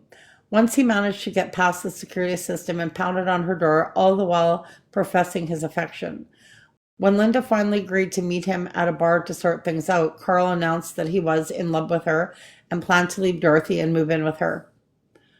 Carl's nickname among the women at the clinic was "that pervert." Linda said he earned it because he always wanted to take you to bed. Dorothy told Linda that she was relieved when Carl went away on business because he always wanted sex. Linda had only tolerated the man for Dorothy's sake. She certainly never encouraged him. It always struck her as odd that the man could hardly speak English after spending more than 3 decades in Canada. The "I'm in loving with you" thing put it over the top. I told him, "Hey, like I'm in the middle of a divorce. The last thing I want is another man in my life, especially my friend's husband," Linda recalled. She sent Carl home and told him to keep his mouth shut. The next day, Dorothy approached Linda at work. Carl had told her everything, and now she and Linda had to talk. At Linda's apartment that evening, Dorothy said she did not think Carl was in love with Linda, but there was infatuation. To Dorothy, this meant there was trouble in her marriage, and her marriage was all important to her. "You could save my marriage if you'd sleep with both of us," Dorothy suggested to a startled Linda, who politely but firmly declined. Linda's relationship with Dorothy was never the same. In the meantime, Carla was developing an interest in the occult. Her friend Amanda remembers that they used to light candles and burn incense all the time. Carla advertised in newspapers for Ouija boards. There was talk about spirits and the screaming tunnels that were located somewhere down near the railroad tracks outside of town. Carla took to wearing black, dyeing her hair different colors every other day and changing its style as often. She wore heavy, dark eye makeup. When we were in high school, she was a little rebel, her close friend Debbie Purdick recalled. She wore black nail polish, wore the long johns and boxer shorts. Nobody ever told Carla what to do. You wouldn't dare. She was her own person and her own boss. Another classmate, Iona Brindle, noticed strange carved marks like Wait a minute, let me start over. Another classmate, Iona Brindle, noticed strange carved marks like scarification on Carla's arm. It appeared that circles had been carved into her skin and then filled in with nail polish. Carla also inscribed a book called Michelle Remembers to Iona. Published in 1980, it was one of the first true stories about recovered memory, Satanism, and graphic sexual abuse, co-authored by the victim patient Michelle Smith and her therapist. Carla's inscription simply read that there's always something more left to say. Carla admitted to Dr. Arndt that she smoked a little DOPE and had once popped a UPPER called a White Cross, probably contraband Ritalin in grade 10. She told him that it really made her feel good, but then she crashed and had to call in sick for work at the #1 pet center in the Penn Center Mall where she was working part-time. Her mother was not aware of any illicit rug use, just drinking at home with friends. In grade 11, Carla was accelerated to grade 12 English. Even though she liked to dissect frogs, she only got 65% in biology. Barely passing in history, she managed high marks in English and scored 80% in her law class. Her language skills were such that she acted as a French tutor for her less adept peers. Tracy Collins, another friend, saw Carla as a 30-year-old in a 17-year-old's body. One afternoon in the cafeteria, Carla whispered in Tracy's ear, "You know what I'd like to do? I'd like to put dots all over somebody's body and take a KNIFE and then connect the dots and then pour vinegar all over them." Ew. Carla started going with a guy in her typing class, Doug something. Remember Carla as she was generally perceived, particular by the boys, as different. It was hard to say exactly how. The culture of Sir Winston Churchill Secondary School reflected the culture of the town. White, male-dominated working class, heterosexual jock. Doug appreciated Carla's moodiness and found the fact that she was consumed by the thought of DEATH interesting. She was constantly threatening suicide, but he doubted her sincerity. Doug wasn't the only one who noticed she was obsessed by DEATH. Carla inscribed Lynn Cretney's yearbook. Remember, suicide kicks and fasting is awesome. Bones rule, DEATH rules, DEATH kicks. I love DEATH. And unalive the fucking world. Lynn never figured that one out. All of Carla's close girlfriends looked the same, the three of them. Kathy Wilson, Debbie Purdick, and Lisa Staton were around 5'10", 110 pounds, with perm blonde hair. They dressed a little punk, although pop culture, in a town such as St. Catharines was ignorant of Iggy Pop, Lou Reed, or even Sid Vicious and the Sex Pistols. Soon they would form a little cliche called the Exclusive Diamond Club. Its charter was simple: recruit rich, slightly older men who were hunks, get a diamond, marry, and live happily ever after. Carla was the tough one in the bunch, as Kathy Wilson put it. Carla had a pair of real handcuffs with keys and everything, ostensibly because she wanted to become a police officer. Dorothy Homolka told Dr. Arndt her daughter wanted to be a librarian. She told him about Carla's enthusiasm for gymnastics and figure skating, terminated when she fractured her foot at the age of 13. Carla left the gymnasium and the arena behind for the theater. She joined the dance club and took a serious interest in acting, participating in school variety shows and musicals. For 3 years, she studied music, taking voice and singing lessons. Ironically, she categorically refused to sing in front of her class. When it was her turn to perform solo, Carla cajoled the teacher into instructing the entire class to turn its back, or if the assignment was particularly demanding, actually leave the room while she warbled. On May 4th, 1987, Carla celebrated her 17th birthday poolside with the members of the Exclusive Diamond Club and Tracy Collins, who had been intrigued by Carla ever since the Connect the Dot incident. Other friends, including chubby Amanda Watling, had fallen by the wayside. Amanda liked sports. Carla liked lying perfectly still in the sun listening to the Beastie Boys sing "You Gotta Fight for Your Right to Party." Excuse me. By July, Tracy Collins' parents had enough, and they forbade her to keep company with Carla. They said she was weird and evil. Tracy had failed 2 courses, and the Collinses did not like the way their daughter was changing under the influence of the strange, domineering Homolka girl. Tracy was not the only one who lost to Carla. Her new boyfriend moved to Kansas. They corresponded, but Carla did not see her lost love again until she took matters into her own hands around mid-August. In defiance of her parents, she purchased a plane ticket and flew to Kansas for 2 weeks. On her first flight beyond her parents' control, Carla told Dr. Arndt that she and her boyfriend did Coca-Cola, just a little, and Carla lost her virginity. At least she had called home, Carla told the doctor. According to what the boy in Kansas later told the police and what Carla told Dr. Arndt, there was nothing unusual about the sex. It was just sex. But when she got the girlfriends together at the beginning of the semester in September, Carla told tales of sadistic orgies, I'll say it, with bondage and hand spankings, hard spankings. Carla began grade 12, but quickly became disaffected. She decided to only take 2 courses and work full-time instead.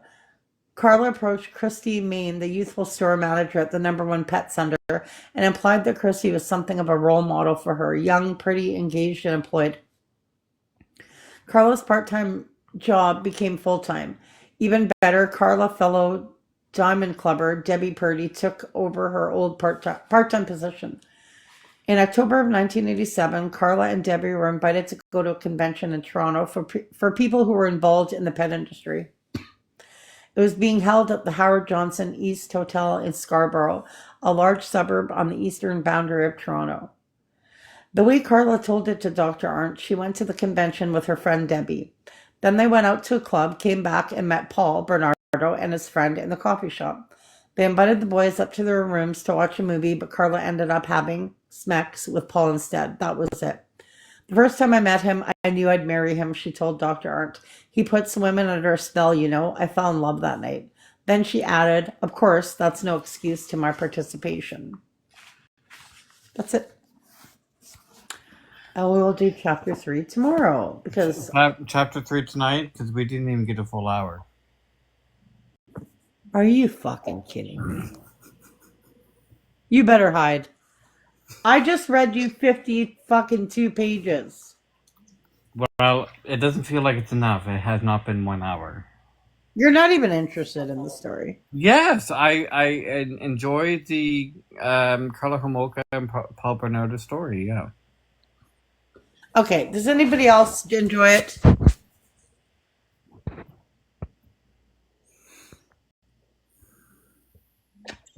Exactly. Goodbye. See? Look. Everyone's been enjoying it that commented. Oh, really? And I did not... All right, I'll put another mint in my mouth. Don't you dare ask for chapter 4, okay? I did not threaten them to say yes, and I did not pay them. Please tell me what happened in the book, and then I'll continue to read. It's the very beginning about the introduction of Carla and Paul, and it How their starts mind off, works. huh? Kind of how their mind works. Yeah, we haven't gotten to the juicy part yet because it's just the very beginning. Oh, that's not it for a while. Right. Thank you for chapter 3. All right, chapter 3. The sound of the key in Carla Homolka's hotel room door woke Christy Mann from a deep sleep. At first, she didn't remember exactly where she was. Then she saw Carla and Debbie. Am I reading too fast? No. They were coming to the door with 2 more guys. Christy couldn't believe her eyes. She looked at her watch. She had only been asleep for 45 minutes. With some difficulty, they had just rid themselves of the first 2. Where in God's name did they get these 2? As the pet store manager, it had been Christy's decision to bring Carla and Debbie to Toronto for the Hagen show. Every year, for as long as Carly had managed the store, Hagen sponsored a show of pet supplies and accessories for selected retailers. Normally, they only paid the store manager's way. This was the first time the company had sprung for anybody the managers wanted to bring. Christy had decided to take her assistant manager, Jenny Cable, and Carla Homolka. Christy liked Carla. She got along with animals and people. Even Pokey, the bird, liked Carla. When Carla wanted to bring her girlfriend Debbie, who also worked at the store part-time, Christy figured why not? It was pure serendipity. Don't be mad, Carla said to her bewildered boss. They're nothing like those other two. A little earlier, Christy had run next door to the girls' room because she heard a commotion.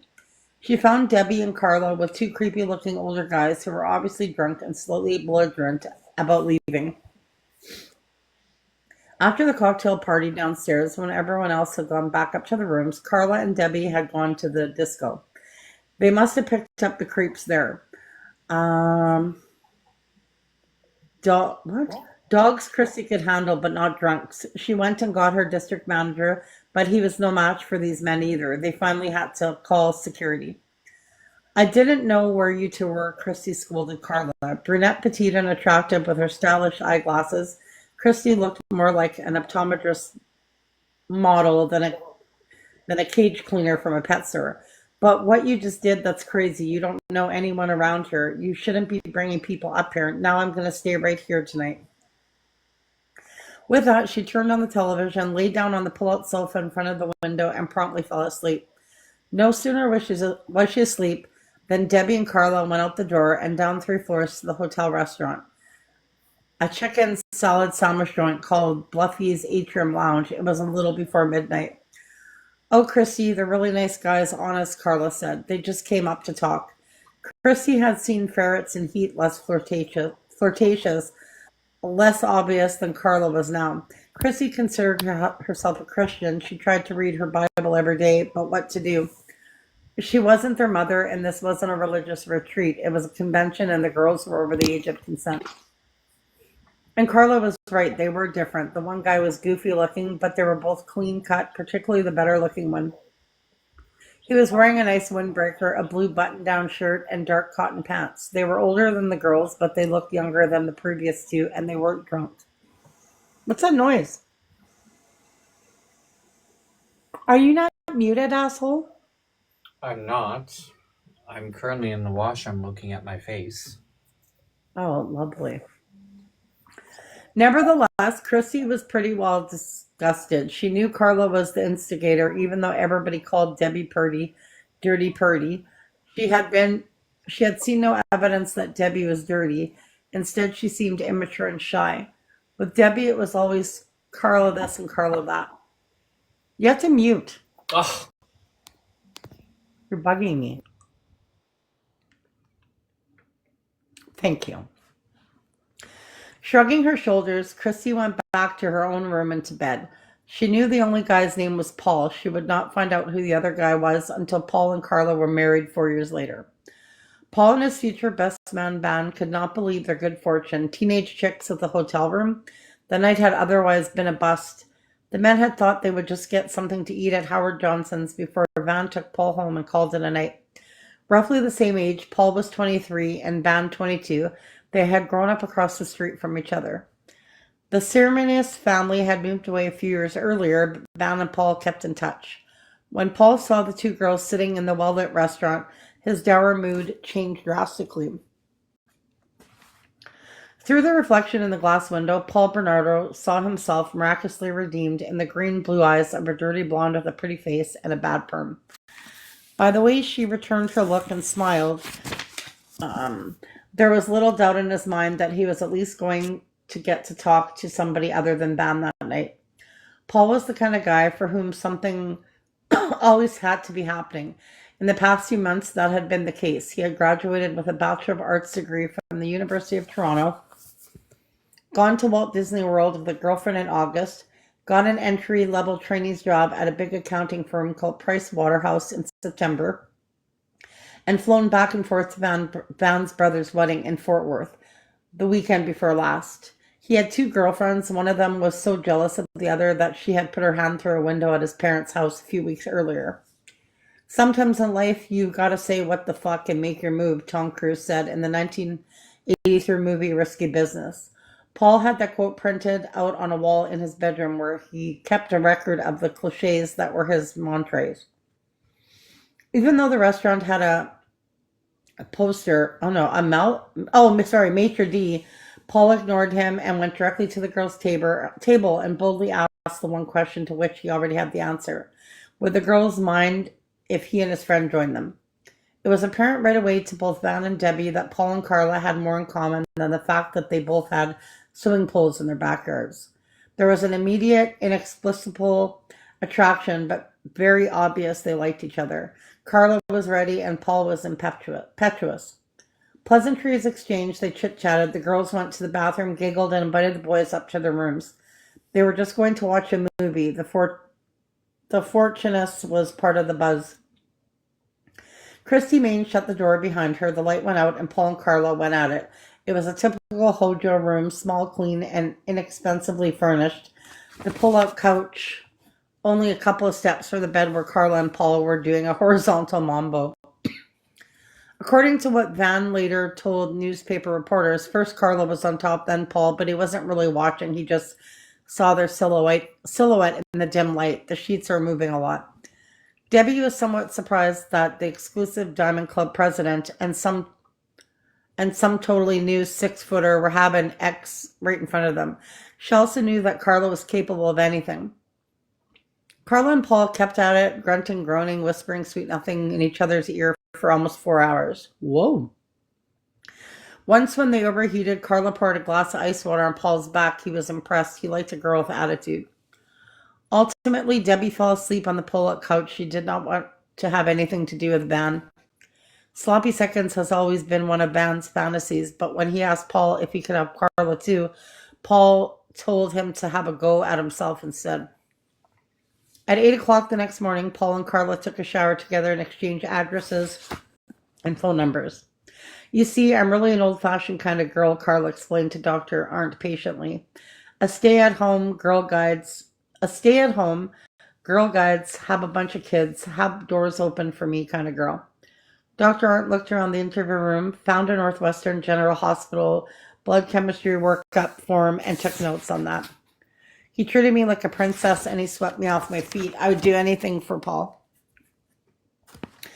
You have to understand, I liked him back then, she explained, squeezing Bunky. He was the one guy who was very nice to me. He never bored me like the others. With the other guys, I could always do what I wanted, and that was boring. In all my previous relationships, I was in control. Now it was time for Paul to control me. I never cared what others thought.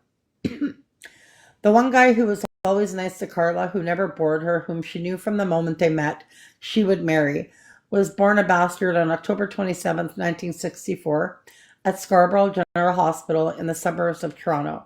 He had also been very ugly. There was nothing abnormal about Marilyn Bernardo's 39-week pregnancy. Paul Kenneth was a 20-inch long, 8-pound, 10-ounce bouncing baby boy, but the huge black mark covering the entire left side of his head was grotesque.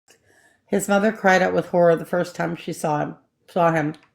The hospital records show that his parents-to-be, Marilyn Elizabeth Bernardo and Kenneth Walter Bernardo, but the records are not entirely accurate. Marilyn Bernardo was not really an Eastman.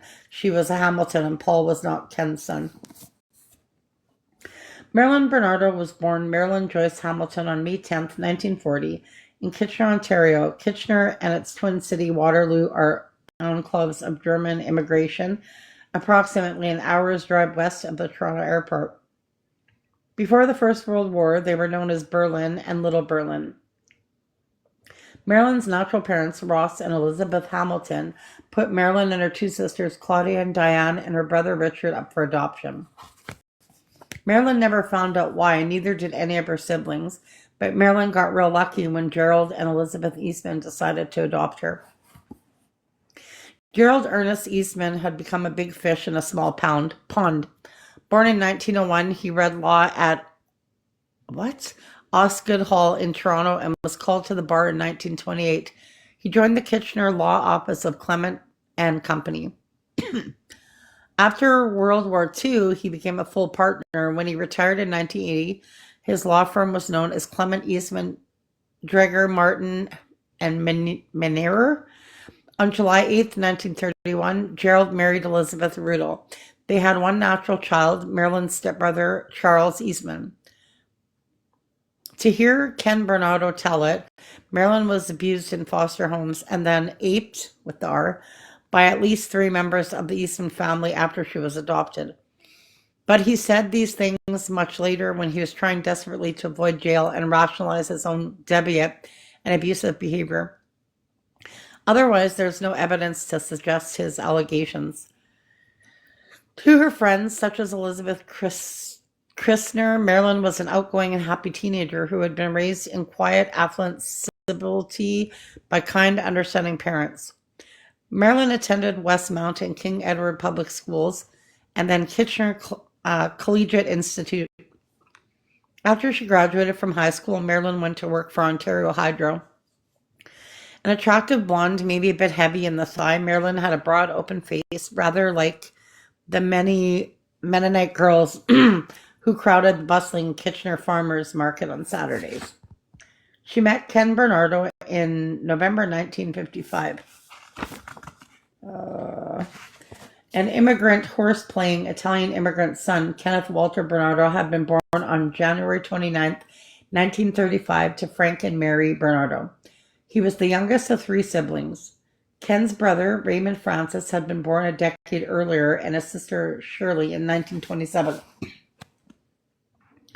According to Ken, the Bernardo children endured a kind of minor holocaust of the nuclear family.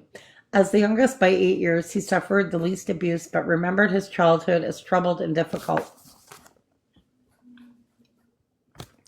His father was an old world authorization who treated the children like stubborn mules.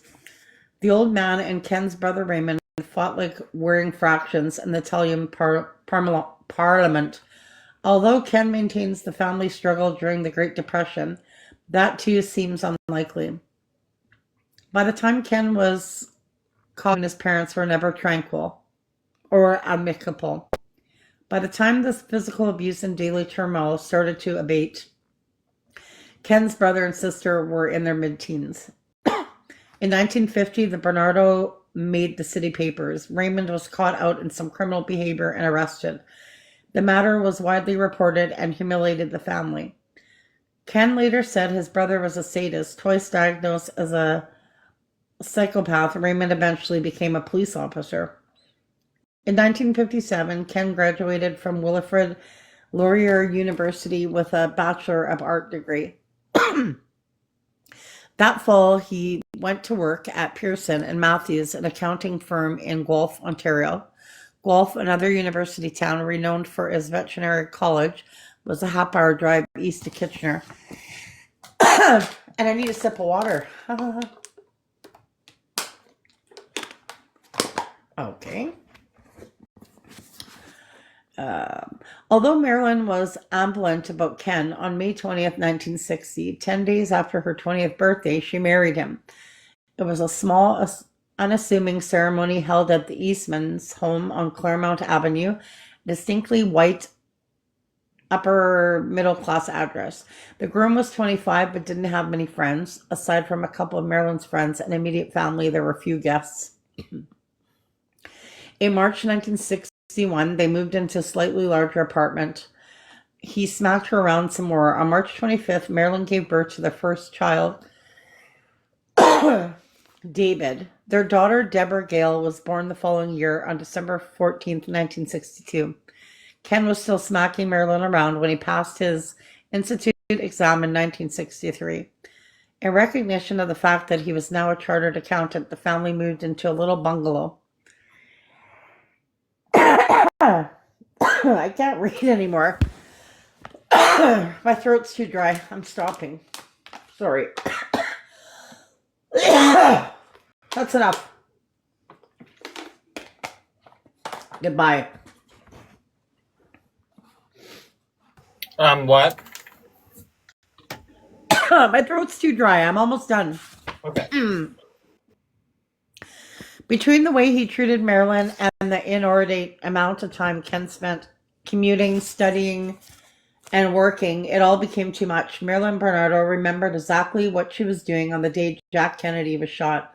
She had sought and found refuge in Bill's arms. Thus, Kenneth Bernardo was conceived.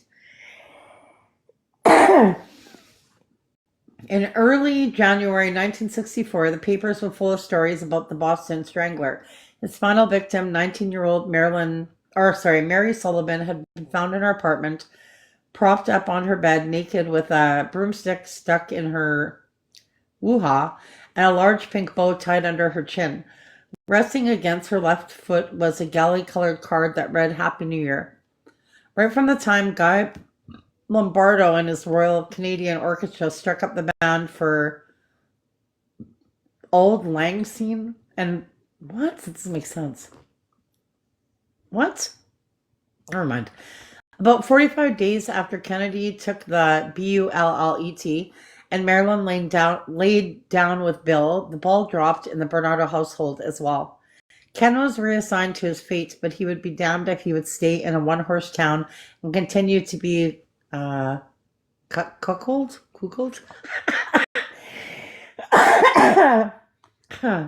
By January 29th, Marilyn, Ken, and their two young children, Debbie and David, were celebrating his 29th birthday in their new home on Abbeville Avenue in Scarborough, a sprawling strip-malled suburb on the eastern flank of Toronto. Marilyn was disconsolate. What could she have been thinking? No man in his right mind wanted a woman with two small children, and Bill was no exception. She had never lived anywhere other than Kitchener, married to a man who ignored and beat her, isolated from her family and friends, with two small children and another man's child in her belly. She was totally alone. The mark on baby Paul's head turned out to be exactly what the obstetrician had said it was, a large transient blood clot. It faded from his face 6 weeks after he was born. In her diary, Marilyn described Paul as her easier child, much quieter than the other two. As her friend Elizabeth pointed out to the determinant of their friendship, compared to the other two, a pack of hyenas would be considered quiet. Not that their friendship mattered much anymore anyway. Elizabeth and her husband David were very surprised to be asked to be the godparents when Ken and Marilyn had Paul baptized at St. John's Anglican Church in Kitchener on November 29th.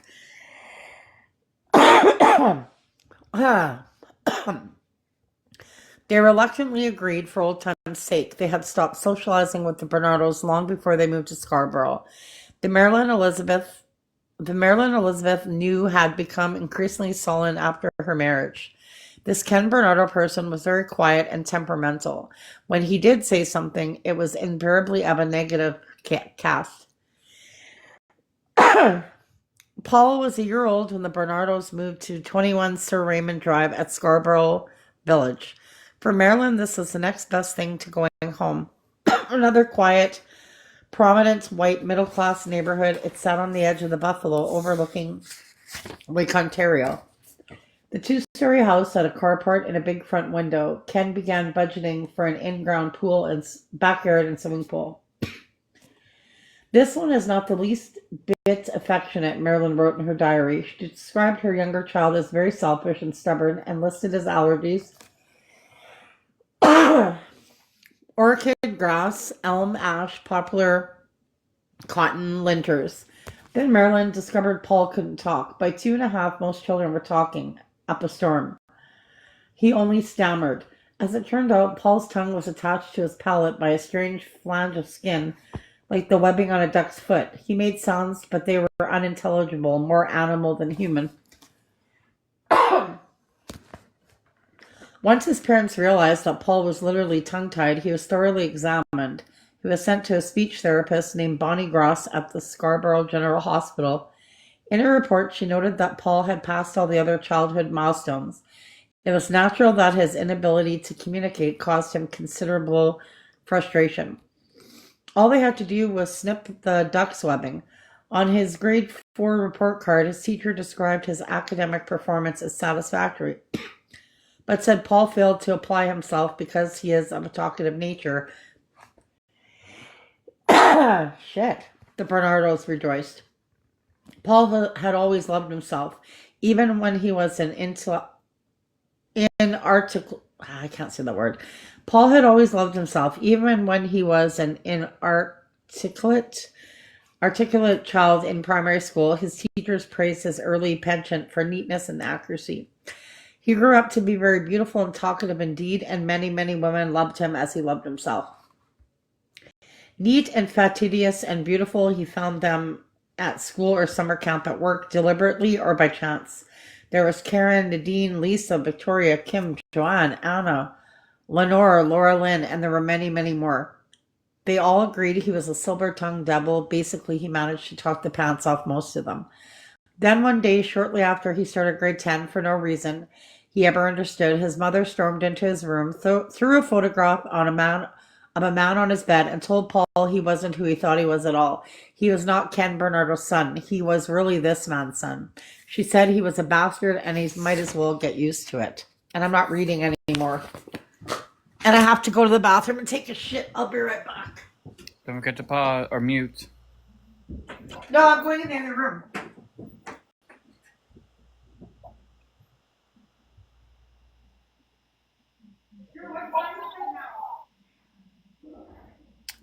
Now. 8:17.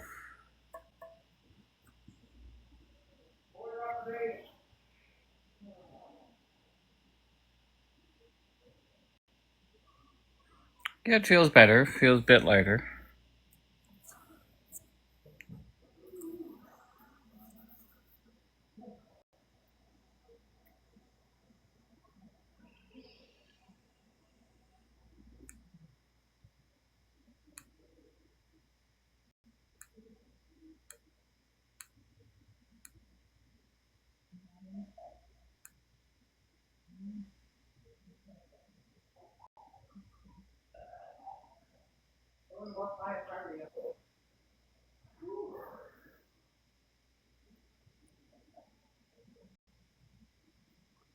Hi, Wendy.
I have a question.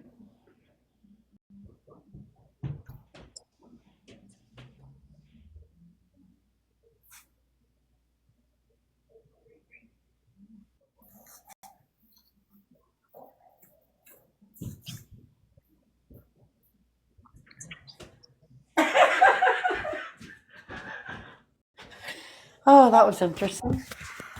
What? Oh, nothing.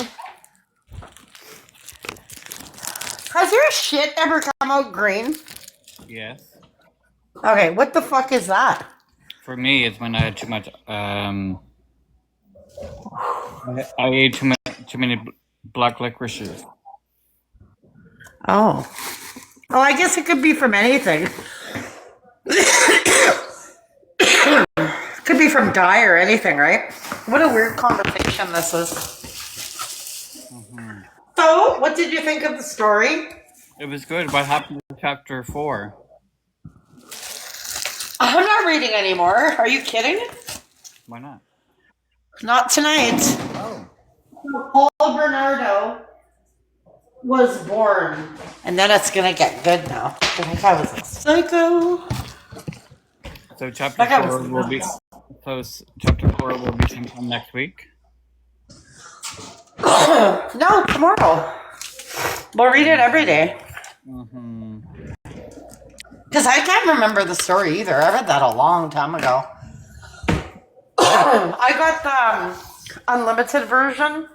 So I don't know if you know this. So when the story first came out, like in novel, the family was gonna sue, or I don't know if they did sue, because there were so many copies that came out that had a picture in there of her sister that they off that shouldn't have been in there postpartum, with like laying on the table with the tubes, and like they didn't want it in there, but they didn't listen. Anyway, I had to stand in line for hours to get that copy. That's the one I have. Oh. I won't show you the picture on here though. No. When did you cut your hair? While you were reading the story. Oh, it looks very nice. Thank you. What time you did something with yourself? I had already had my cut. I'm just kidding. 3-4 weeks ago. I am kidding. I like it like that. You just need to put a sucker in your mouth. Do you know who Kojak is? Probably not. You're younger than me. He was an actor. He was a bald actor, and everybody always laughed. He was bald, and he'd always have a sucker in his mouth. Or you could be Mr. Clean. No, that's crispy. No. Yeah. You said it was too late to cut hair. I lied. Yeah. Popeye. No, he doesn't look like Popeye. Popeye's got like a big face and a long chin. Mm-hmm. I'm going to go to bed early tonight. Holy shit, I'm tired, man. Because I keep going to bed so late, you know? Do you live near a train track? It's pretty close. Yeah, I have the door open. I'm having a ciggy. I'm just sitting on the front steps. I didn't realize it was that close. You can hear the train, eh? Yeah. How close are you to a train track? I don't really know, because I've never seen one on my street or by here. Drew, where's the train track? Oh, isn't it just down, I read too much. Isn't it just down Bella Road where the construction is on the way to Superstore? Yeah, so it's quite a ways. Like, it's like... Well, no, it's about halfway down my street. Okay. And is there a train track crossing there? Oh, you can't see it from here. Oh, okay. But there is one. Yeah. Hmm. But it's not very often. Like, I don't live close enough that some people complain they live so close to the train track that their house shakes when the train goes. I'm not that close. Okay. But let's see, I can definitely hear the train going a little bit, but I usually only know the train's there when they beep their horn or whatever. Right. Magic Mike. Oh, you look like Magic Mike. No. That's what Nixon just said. Is that not? You have to admit that my name is iconic. I have it. I've never watched it. Oh, that's a good movie. You would love that movie. That's a Channing Tatum. There's some sexy guys in there. That's what Channing Tatum is, it not? From He's the Man. Yeah, Channing Tatum is cute. Mm-hmm. But there's another guy I like in there better, and I can't remember his name. And all my people that I know always say, "You like that guy? What the hell's his name?" um, Nixon, can you look it up? Who plays in the original Magic Mike? I can't remember his name. I love him. He's older though. Is he? Yeah, like Channing Tatum. He's young. Like, what's he? Maybe 30, early 30s. I'm not sure. Guy I'm talking about. Wait, I'm gonna find his name. Are you?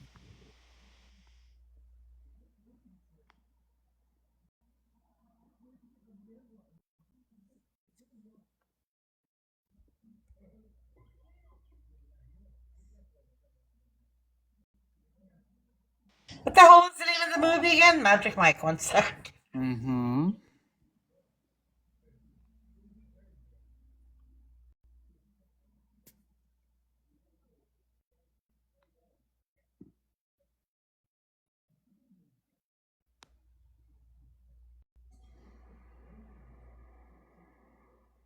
Oh, it's Matthew McConaughey that I'm in love with.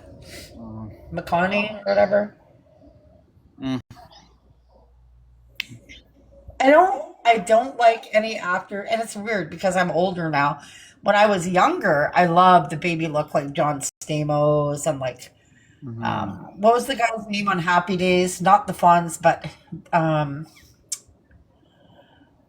his nephew or something. I always liked the baby look. Now I like the more rugged look. So I don't know if it's an old thing or what. But Channing Tatum to me is too baby looking. But he is very good looking though. Mm-hmm. Oh, and I also like, let me see.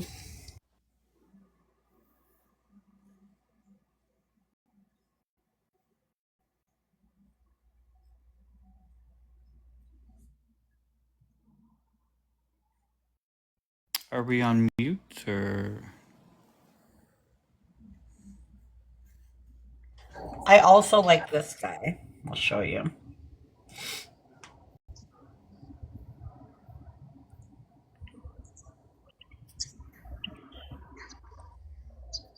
Hmm. No, you don't think he's good looking? Mm. I think he is. Boo on you. You cannot say Keanu Reeves is not hot. He's definitely not Keanu hot. Reeves is cute. No. The younger Keanu was cuter. Yes. But the older? No. He does look very good when he's not, when his hair isn't really long in his face and he doesn't have all the facial hair. He is still good looking. Mm. No, I'll show you. Hang on.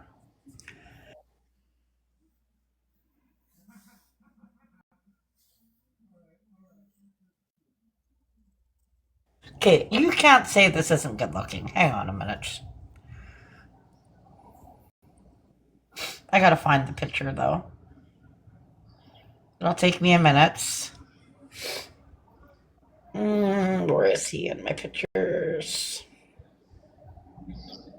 We all have different tastes though, you know? Mm-hmm. Um, I have so many pictures of Bella. Um, where is he? Oh, they're not in these pictures. One sec. Good night, Moose.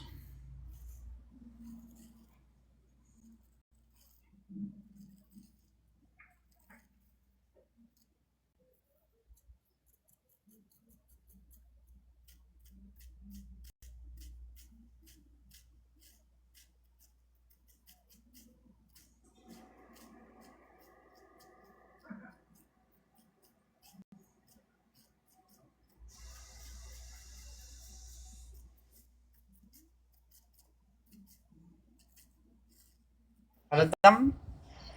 Huh? Oh, here. So I like him like this. No.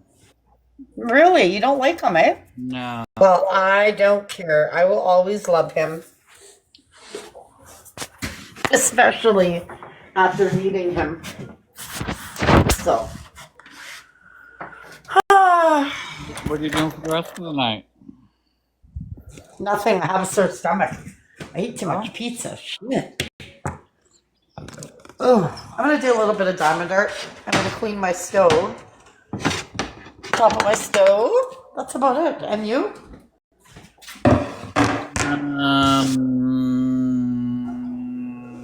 Great. You're gonna get off. What's that? Huh? What's that? Are you gonna stay on live? Are you gonna go soon?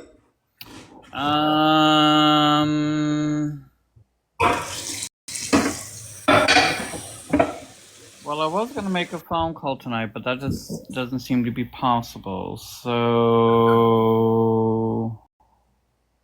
Uh-huh. I don't know. Who are you calling, Ghostbusters? Yes.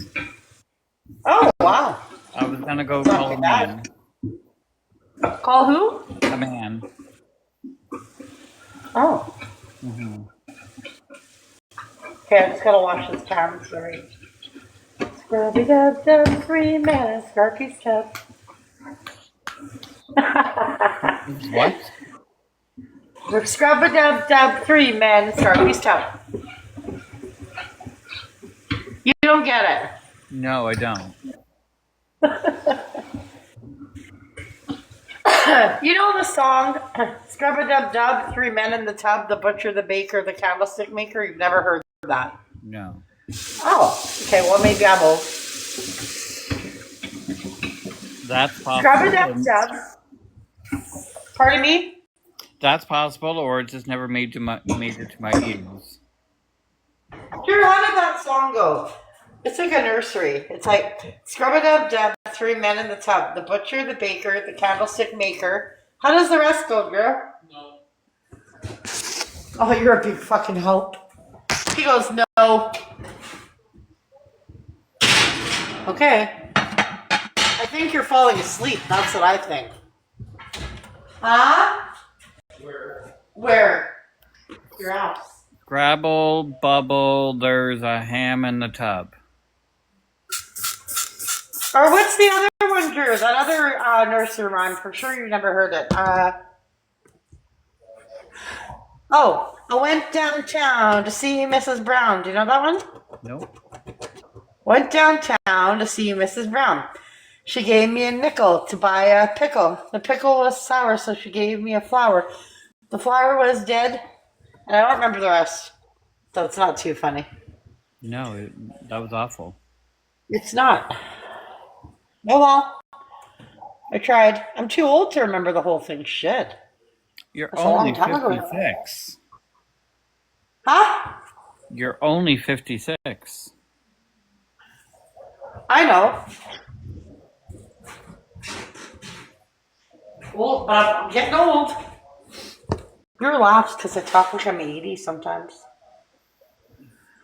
Aren't you senior years yet? Shut the fuck up. No. Drew, what senior? Is that considered 60 or 65? 65, so shut up. Enough. Shut up. Are you going live tonight? No, are you? Oh yeah, you are live. Oh. No.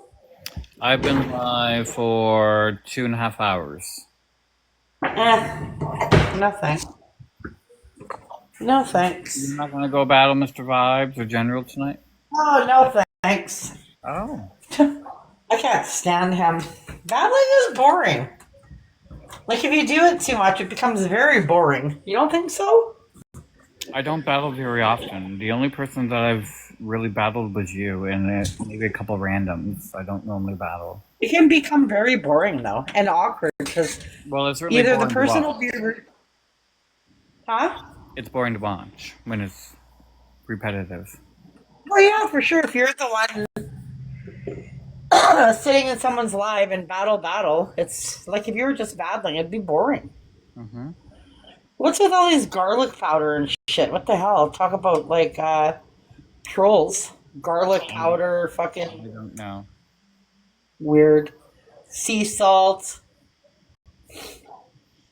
I like sea salt. I do too. I love Himalayan salt. The pink salt is so good. Oh yeah? I think I know someone who uses that. It has a lot of benefits to your health actually. I don't put any salt in my food. You know that actually you have so much salt in your body that you really don't need salt in your food? And there's so much salt in your food already. Right, but We don't have salt in our house. I do. No.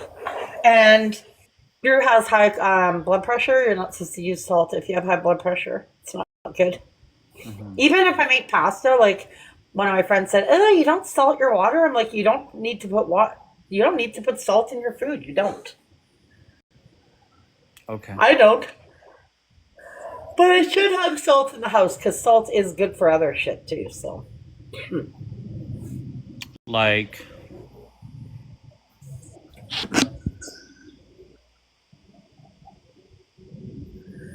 I don't know. I'm not sure. So I was just reading a comment. We are here to spice up your life, Nat. Oh yeah. did you find the karaoke machine? I did not. Did you look? No, you're not supposed to eat salt in moderation. You don't need to add salt to your food. Look at the ingredients of your food, how much salt is in it. And did you know that your body is all water and salt? Like you have so much salt in your body. Lick your arm, it'll taste like salt. It will. Like your hand or your. That's like Bella. She would always lick my arm because they like salt.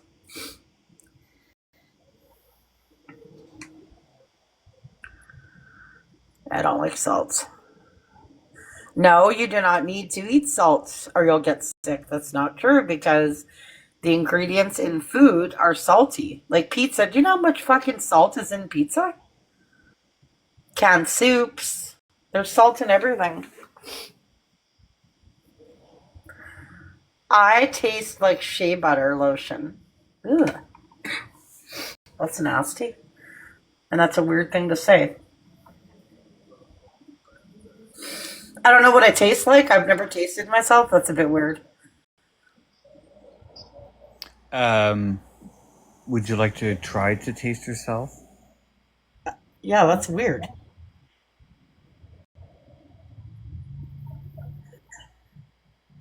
Well, how do you know what you taste like? Do you lick yourself, Gentopia?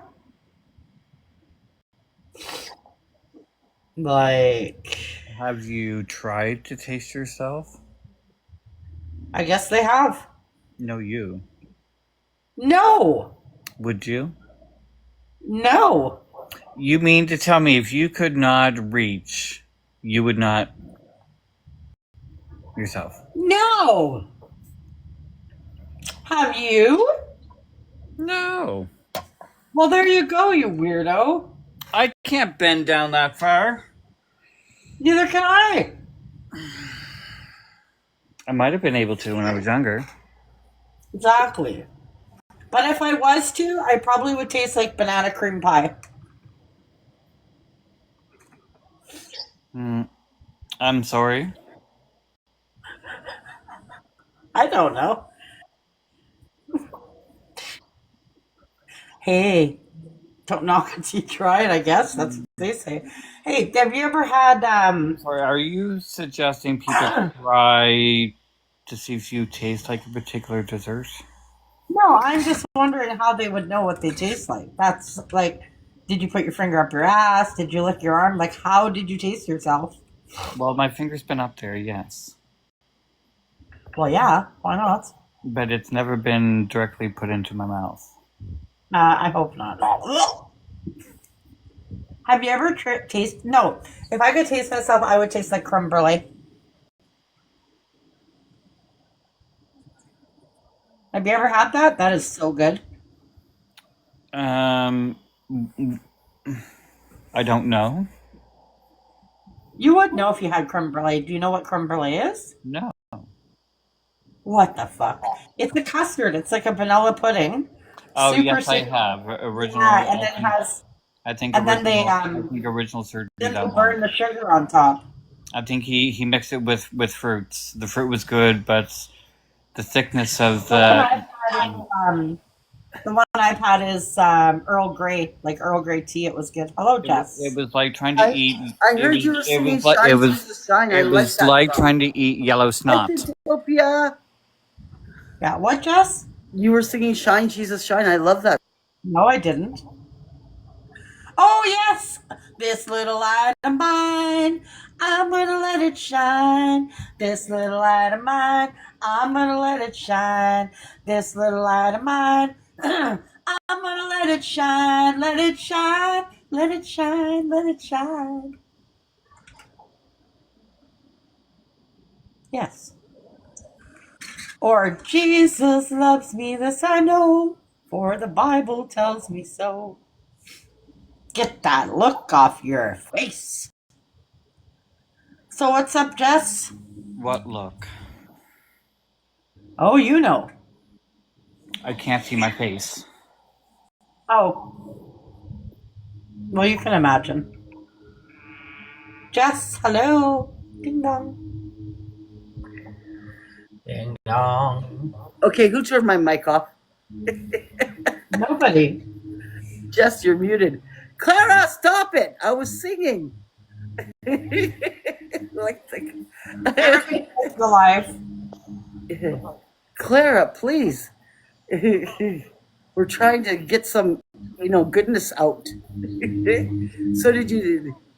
Hey, so what else was songs did you sing? And where did you find it? Where did I find it? Yeah, like, did you know that song from a long time ago? Yeah. Oh, okay. Probably you heard me singing it. No, when I was younger, I used to go to Catholic school. I went for 4 years. In a Catholic school? Yeah, through my church. My parents put me through there, and I hated every moment of it. I hated every moment of it. No, but It was like a Catholic. please proceed, Jess. Please proceed. Nat and Jess. Yeah, I can't talk about Jesus too much because I'll start burning. So Wait, Nat and Jess should be besties again, and I'll gift you two a lot, Leon. that pizza made me so sad. Hey, Leon. I'm gonna do some of my diamond art. You're doing diamond art. Okay. This one. Oh. Okay.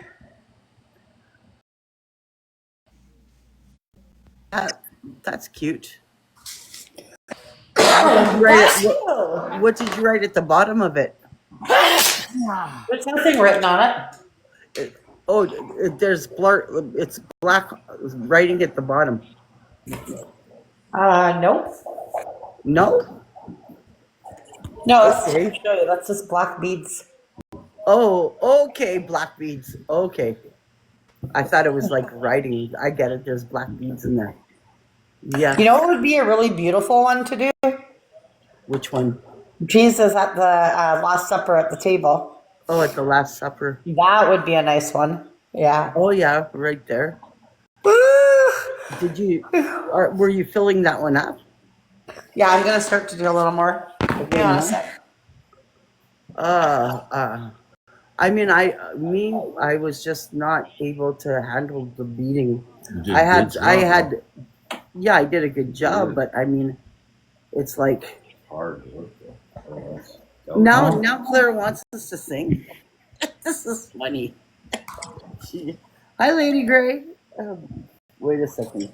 Let me see. Oh, Lady Gray, I saw a video that you were doing Wait a second. something at 9 o'clock.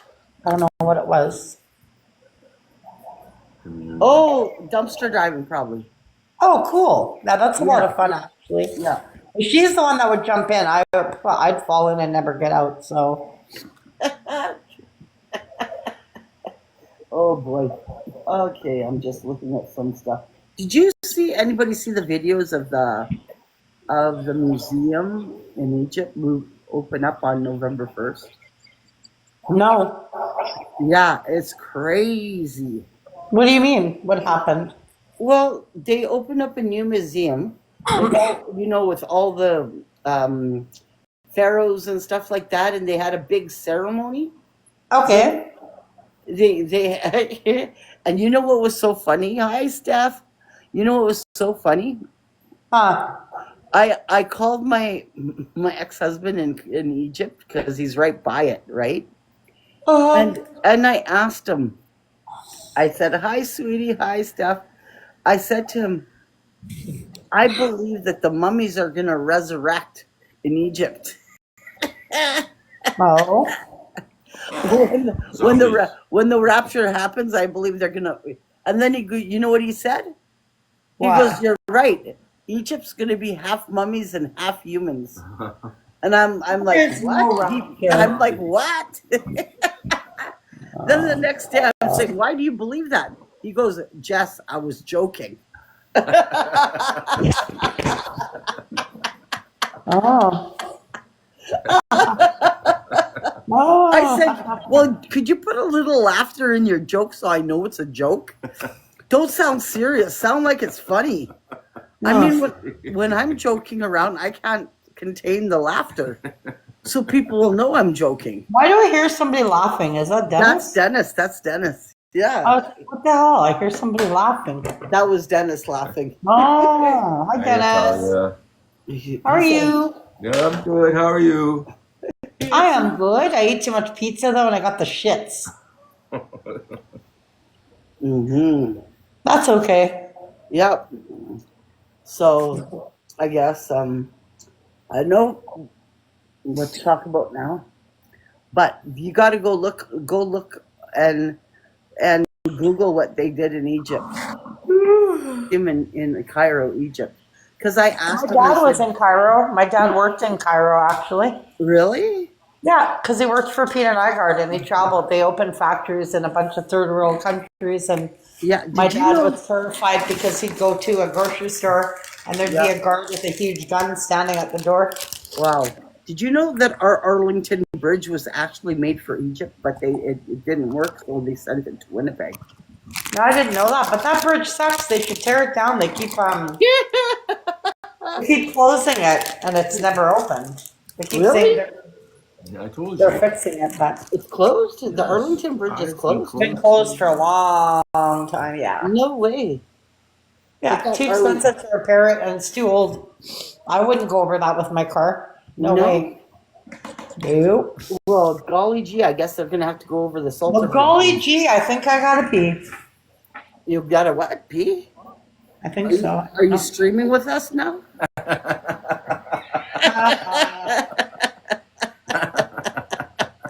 When you stream, you really stream. Yeah. Right? No streaming in that way. Oh, No I gotta shame in get your home. game. Hold on.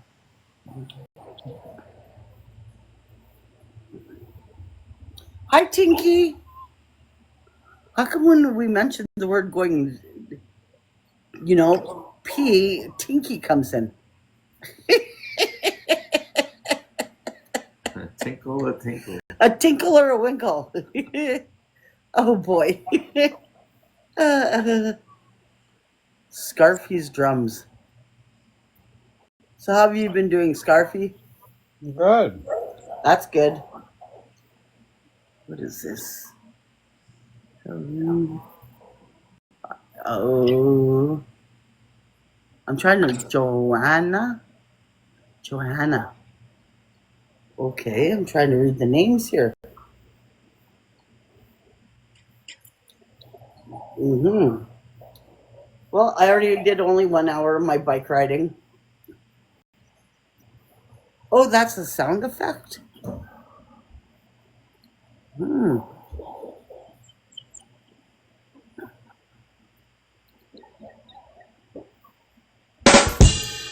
Trudon.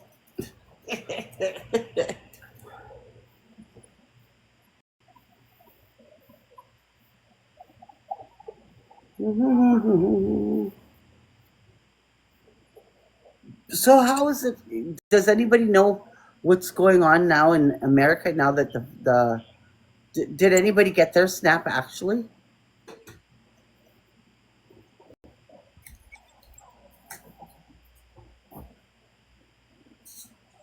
Any Americans here?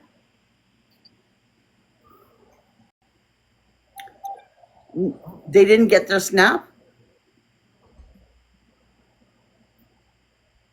Oh, it's still shut down.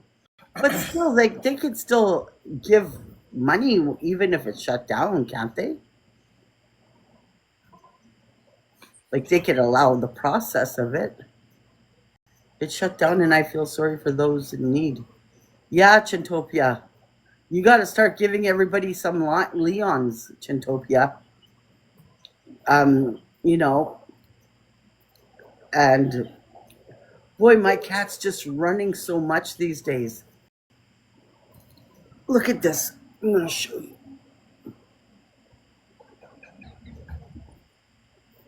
Okay. Look at my cat.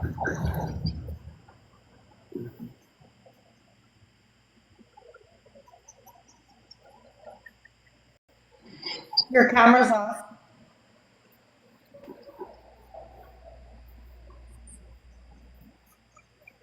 Hey, you were running, buddy. What happened with that? Get on there, run. We can't see, Jess. Your camera's off. My camera's on. No, it isn't. It isn't? That's crazy because I could see my camera's on. I don't. You don't? I Okay, don't. wait a second. Now, how about it now? No. No? Okay. Now? No. No? Oh Then my there's God! something wrong with this room. Have you been to parrot school? To what? Have you been to parrot school? No. Oh. No. But it shows my camera's on. It actually shows my camera's on. It's off. I sent you a request to turn it on. Oh, is it on now? No. No. Oh my God. This is nuts. Maybe I need to reboot and come back. I'm going to reboot. Okay.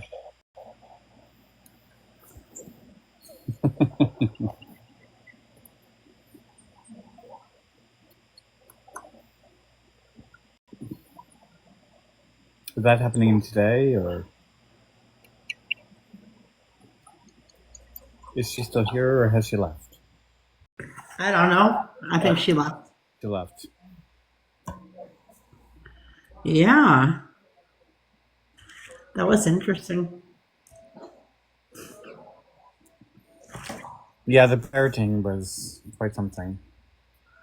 Yeah, no, the camera was off. It was off. It was off.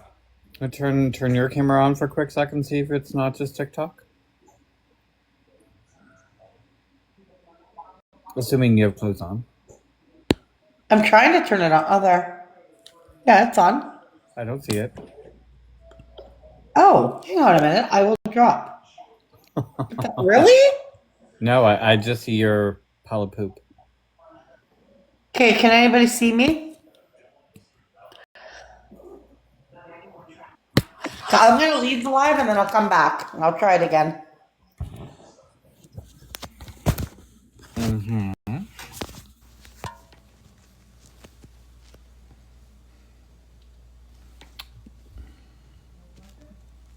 Can I be seen?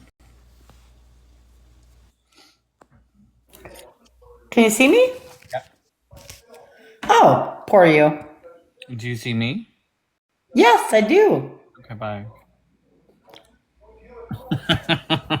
Wow, that was rude.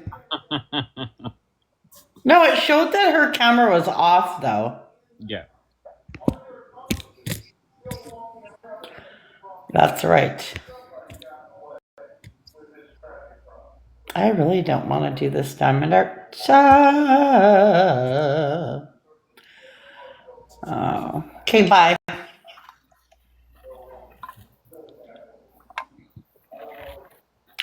So, what do you think? It's pretty good, or? Yeah, it's not too bad. And where the hell is Clara? Why is she not up here? I don't know. Snob. Clara, are you here? Alexa, turn off the watching light. And why are you down below? Great question. Yeah, Clara. We need to know what you're doing. Now I can join you. Wow. How long later? Wow. Me being left in the boxes with you alone is just as bad as earlier people decided to go away from their phone and left me alone with Mandy. Or Oh, Mandy, really? I can leave then. Bye. or Mandy left alone with me. Well, I'll leave then. No, it's fine. They're coming. I'm just gonna mute, but I gotta take my dogs out real quick. Can you see me now? Okay. Yes. You do? Yes. Okay, thank you. Now I was going to get my cat. My cat was jogging again, and then he stopped. Like he's been jogging a lot. How old is he now? A year and 5 months, I think. Oh, shit. Really? Yeah, he just jogs a lot. That wheel just keeps spinning and spinning and spinning. That's good for him. Good exercise. What's his name again? Buddy, look at him. Look, look, look. Oh, wow. Yeah, he just goes crazy on there. Look at. Good for him, though. Yeah, it's like Independent. when he wants food, he's right by me. Of course. What about you, Scarpy? Do your cat sleep on the bed with you? Yes. Yeah. See, some are different. Like Bella, Yeah. I would try to get her to sleep with me, but she never wanted to. She always wanted to sleep like- on her bed. Yeah, he likes to sleep. See this chair right here? This Yeah. That this picture of your daughter that's is so a pretty. massage chair. That's a massage chair. And And I've seen her, Jess. yeah, and he likes to sleep in there, on there. And then when he wants food, he's always beside me when he wants food. That's Nyla a picture of, hey? No, that's Freya. Yeah, your daughters are so pretty. Nyla's on that You're side. still talking to them and stuff? Freya's actually Nyla was here today, and now good. Freya's on her way here with her ex-husband. Oh, how come they're coming so late? Because I phoned her and said I thought you were coming to visit me. She Oh. goes, well, we were. It's not late. It's only 9 o'clock. Yeah. So then she said that they couldn't come yesterday because Jack's mom broke her back. Is her husband? Ex-husband. Oh, okay. Yeah. They got married in Vegas. Yeah, you were saying, how did he break his back? His mom broke her back. Well, how did she do that? She fell. I'm like, I heard that's really painful. yeah. I'm like, well, how could she just break her back from a fall? And then Oh, she yeah. says, well, she does have a lot of cancer in her because she's going through And it cancer. depends how you fall. Yeah, I don't know what happened, but now I Does think she she's have bone cancer? I don't know what kind of cancer, but she's got cancer, Mm. and she's in the Victoria right now. Oh. Hey, remember when we used to do Islands in the Spoon? Yeah. You want to do a duet? No, God, no. No, No. duet. Scarpy says he'll do it with you. We both had a singing spirit before in the past. No, Scarpy said he'll do it with you. Scarfy said that? Yeah. He's looking with a funny look. Hi, Scarpy. Karen. Islands in the stream. Kate. That is what we are. No one in between. Go on. How can we Belong.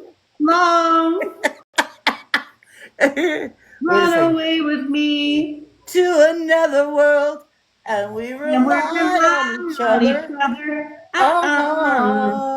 We're gonna get muted right away. Don't put that stuff up. fire there. Don't put myself. You're already on fire. Look at me. I have this thing on me that I'm using as a microphone. I'll show you. What is that? Here, it's like a light torch. Oh shit! Don't turn it on. Don't turn it on. I accidentally did that and I lit my hair on fire. You did? Well, I'm not ready to light You my hair remember on a fire. candle on my live one night a few years ago? I Yeah? don't remember that, and I burnt my hair. And somebody said, "Nat, your hair is on fire." I was like, "Yeah, I'm right." Oh no, it actually was. This is before we both battled each other. That we were singing Island Fireballs, and they're like, Who's let's go to this Fireball? lady's room. Her name was Fireballs, and they were always going in your room, right? And all of a sudden, they're like, Nyla goes, "Let's go in this room." I'm saying, "What for?" She goes, "But she's funny. Let's just go." I'm like, "Okay." So I go in there, and then I'm talking to you, and I'm like, I said, you did a reading for me, but you were completely wrong on my son. And then you blocked me. But that was before. Did a reading for you? Yeah, you did a reading on for Japinder, but this Yeah, is really? before. Yeah. And then I'm like, nope, it's totally all wrong. And then you blocked me, and then all of a sudden I came with Nyla, and then that's when you said, "How did you become famous?" Remember, you were asking me questions. How Oh did you yeah, become- yeah. Remember? And then all of a sudden we were Why did singing you ever- Islands in the Stream. Why did you ever stop? Oh, thank you.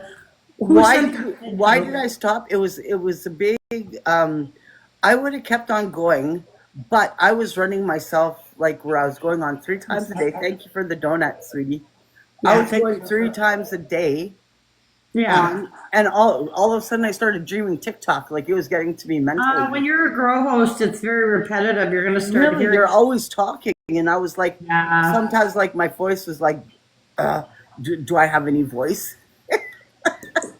Does your daughter still do that? No, she stopped a long time ago because there's these Toronto twins they're called the Toronto twins, and they used to be very up there. Bernie Hex is gifting you. Yep. So basically, this is what happened was the Toronto twins were there, and all of a sudden Nyla looks at me and said, "Mom, you beat the Toronto twins," and I'm like, "What are you talking about?" Yeah, She they goes, were pretty famous. I was. And then all of a sudden I said, "What are you talking about?" Because I didn't think about the rankings or this or that. Yeah. I really wasn't knowing that, but all I did was go on a lot, and gifts were flying all the time. Yeah, And when you're all of a grow host, sudden yeah. I'm just like, Hey, Tara. so one day I asked Nyla if she could go in with me so that I could do halftime and she could do halftime. That's Give when me the a trouble. second. Give me a second. Tara, did you know that Bella died? I don't know if you knew. I Tara. think you know. I'm having a hard time with that, man. Thank you for becoming a super fan, Gingy. Yeah, Gigi. What's Huh? a super fan? What's a super fan? A subscriber. A subscriber. Oh, a super fan. I don't know Does if she get- Tara's still here. Is she? Does she get special gifts for that? Hang on, is Tara still here? Yep. Did you know that Bella died, Tara? Nope. She didn't? It doesn't appear to be so. Hi, KK. Hang on a minute, Jess. Okay. Okay, Tara, is she here or no? She's here. Okay, she didn't answer. I asked her if she knew about Bella. She said, "Oh my God, I messaged you a sorry, you and Drew." Oh, I didn't get it. Okay. Okay. She said she wanted us to sing a song, so let's. This little light of mine. Let's sing it. This little light of mine. I'm gonna let it shine. Oh my God, can you mute her? I know. Don't let Satan blow it out. I'm gonna let it shine.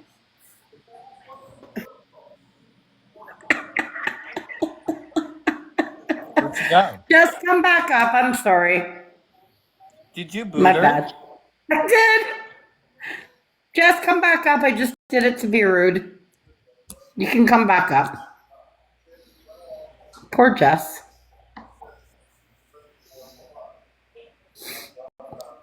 Yes, we talked. Oh yeah, we did. That's right. Oh, Thank you, shit. Hex. Hi. Jess, I just did it. I just did it to be an It's asshole. okay. It's okay. I was just like, what? I What? don't see Where did I Jess in the go? box. That's weird. Which way did we go, George? Which way did we go? Do you see Jess in the box? Thank you. I do. I see me in the box. Do you? Oh, I don't. Weird. You don't? No, I Oh don't. my god. Did you see when the cat was running? No, right now I don't see you in the box at all. It's TikTok. It's TikTok. I That don't is see really- you. Oh my god. No, I don't. I'll screenshot it. Here, I'll show you. Watch. yeah. But you can see me, Scarfy? Mm-hmm. Okay, watch. You don't believe me. I'll just screenshot what I saw, okay? Okay. Okay. Okay. This I is got what I see. I'll screenshot it. That's what I see right now. An empty box for guesses. See? It's TikTok. TikTok. It's TikTok. Mm-hmm. Blame TikTok. Exactly. Off to sleep. But it's cool that he's like, Have you ever had a cat before? did I have a cat before? This cat is spoiled. No, but have you ever had a cat? When I was a kid, I did. What about a dog? A dog, yes, I had a Aw. dog, I'm a and his name was. I like Candy. cats too. I love all animals, but cats. I wanted a dog more than a cat because dogs are like closer to you, and Well, but they're not they really but they need closer, more but dogs- maintaining. they're they not need really more- closer. Just let me talk. Yeah, They're not really closer, but they're cats are more independent. Dogs you need to pay more attention to. yes, that's You know? very Yeah. true. Oh yeah. You can leave the house and they're okay, but a dog will cry until you come Well, home. Bella used to be pretty upset when we left, but they're a lot better. They have a Yeah. lot harder time than a cat. Yes. Yes, Like that's- there's no way I could have left Bella home alone all night. yeah, But a because cat you you can. cry. As long as you got food and water, they're okay. They're for like a a day or two. kid. You have to be there. Yeah, a cat would be okay for a few days. A dog, no. No. Yeah. Did you ever think of having a cat? I have had cats before. Yeah. Oh yeah. Oh, okay. I couldn't have a cat because Bella didn't do well with cats because she came from up north from a puppy mill. She was pretty abused I and have. they had cats and she's a little bit afraid of them. She was a little bit timid around a cat, so I Right. didn't want to put her through the stress. Okay. Mhm. Right. Yeah. Because there's a. That's why Yeah, when there's- people said I abused her, I got mad because she came from an abuse situation that we took her out of. So it took her a year to even go near people or animals. So Oh, are you talking about my cat, Tara? He's a cool cat. Cara knows that Bella was very loved. She's seen us with Bella, so Oh. Like I mean, like. used to hold her like a baby. I used to sing her, "You Are My Sunshine." You are my sunshine. Yeah. And she would fall asleep, and when I talked to her, Yeah. and you can even ask her, she would nod her head up and down like she was saying yes. Yeah. It was so funny. You swear she knew what you were saying. Oh, Yeah. you called Scarfy a cool cat. Oh, Scarfy. Do you have a cat, Scarfy? You have a cat, right? He has 3. He's got 3. Yeah. Wow. Yeah. They're cute too. I wish Bella would sleep with me, but she never she wasn't the type that she would sleep with you. She'd cuddle you a little bit, Right. but then when she had enough, you know? Right. Yeah. Yeah. They like their Even own if you held space. her, she liked to be held, but not for a long time. She liked to be independent and go on her own quite a bit. Mm-hmm. It's like every dog, every animal has their own little personality, you know? Yes. I'm just like some cats don't like having other cats around, and some cats will go crazy if they. Jealous. Bella was very jealous of other animals. If I pet another animal, Yep. she'd actually make a little growl sound. Right. Like if I would pet another dog, she'd go. "Arr." She didn't like it. I need to be the queen of the house. Oh yeah, yeah. So how was there? How was there a lot of kids that came by at your house? No, I went to a Halloween party. Remember? Yeah, that were you bobbing for apples? I don't know. I went to my friend's house, and they didn't have that many kids that came. No? And there weren't many kids that apparently came down our street either, because my neighbor said they only 40 to 50 on Havelock. We got anywhere from 100 to 175 kids. Really? Oh yeah, we used to get a lot of kids. So Yeah, what place do you like better? this one. This one you like better? Oh God, yeah, Yeah. yeah. Wow. Just don't like paying more rent, but that's okay. It's a bigger house. It's almost 300 square feet bigger. That's quite the difference. Oh yeah, bigger. Oh yeah, that is quite bigger. Yeah. But how much, like, the utilities, are they okay? Pardon? The utilities. No, God, no. Your hydro's 300. Your water's 240 every 3 months. No And way. I got Virgin phone bill, which is 170 for me and Drew every month, and then I got my internet, and my cable, which is 120 every month. Right? And car payments, it's about 3,300 a month in total. Oh my goodness. Yep. You're paying a lot. It's a lot of bills. I know. I know. But That's there's crazy. people that have car payments. Yeah. They owe for stuff like, you know, my TV's paid, my bed's paid. We might go and get another leather recliner soon, because Yeah. yours is falling apart. But I don't think we're gonna get an electric one. We're gonna get, like, you know, the kind that you press on the side and your feet kick out. Right. Yeah. So this Okay. chair is falling apart. That chair was given for free from somebody I know, but it's getting raggedy. We'll have to pay someone to pick it up and take it out. You can fall Yeah. asleep on those things. Those are comfortable. I got one. I'm sitting on one. Oh, yeah, they are comfy. Yeah. Mine goes back, lies back. I don't all know. the way Maybe down. he'll get leather. Maybe he'll get fake leather. Because if you get leather, Yeah. well, no, I guess fake leather would crack easier. Mine is real leather. Mine is real. I'm not going to get a really, really expensive one, but I'm not Yeah. going to get a cheap, cheap one that's going to rip and fall apart in a year or two either. You know, you have to get good quality furniture, or it won't last. Right. Yep, my buddy's starting to sleep now. Aw. I'm tuckered out. You don't even deserve our animals. They're so, well, I heard this saying on TikTok. I was watching videos of, like, people who lost their animals, Right? and it said, if you think of it this way, we love our animals for a short time. Our animals love us for their whole life. Right.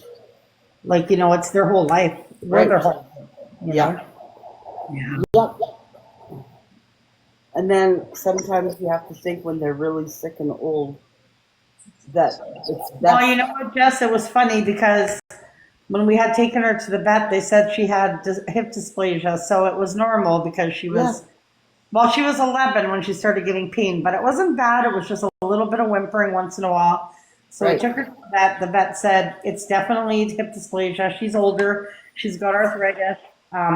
They gave us pain meds, natural. Right. Plus she had glucosamine for hip dysplasia, whatever, to strengthen Yeah. her bones.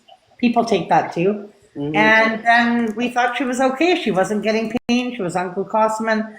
Sometimes in the middle of the night, she'd wake up whimpering a little bit. And the vet said not to worry. It's her age, you know. Yeah. And then not even a year later, the day before I took her to the Humane Society, she was in so much pain. I couldn't touch her. She was screaming. I didn't know what to do. I was like, what the hell? She was screaming. She couldn't go to the bathroom. And she was peeing all the time. And the vet said that's from old age, but it wasn't. It was because of her bladder. She had fourth stage bladder. Her bladder was no more. Her kidneys were failing. Yeah.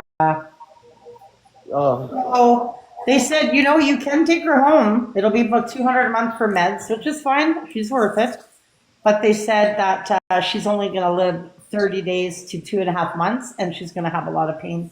And I thought, no, we have to put her to sleep because I'm not going to have her here crying every night. And no, that's not a life for her to be in pain like that. Then a part of me feels guilty because I think, but then she could have died in my arms. Mm-hmm. But she was in pain. Even went to the Maid Society, she was crying. She was crying, like almost screaming when she saw us because she missed us so much. Right. But then when we held her, she was still crying. So, and I had videos up for her, and I decided to take them down because I thought, you know, it was nice that people could see her and say goodbye, but at the same time, Right. I don't think Bella would, you know, like she was sick. I don't want people, you know. But she wasn't in much pain, and then one night she was just screaming, and I don't understand because the vet said that her back leg was paralyzed, but when we went to see her, it wasn't. She was walking. So I should have asked them about that. I think this is your. And then she had a burst of energy. I put her on the ground, and my friend Rick and their daughter and their daughter's boyfriend was there, and Bella ran up to them and started biting their pant leg. It's supposed to plug into something. That was the calm before the storm, probably. I see one on the other side. Phew. What is that on the other side? So anyway, Clara, what did you do today?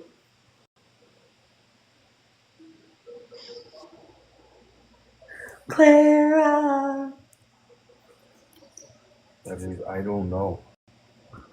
Oh, she's busy. Scarfy's falling asleep. Shut up. Dennis, they see your butt. Oh, Oh, woo-hoo. You go, Dennis. You, Dennis. It's your birthday. It's your birthday. It's your You're birthday. gonna party. It's your birthday. Go, Dennis. I didn't see anything, Dennis.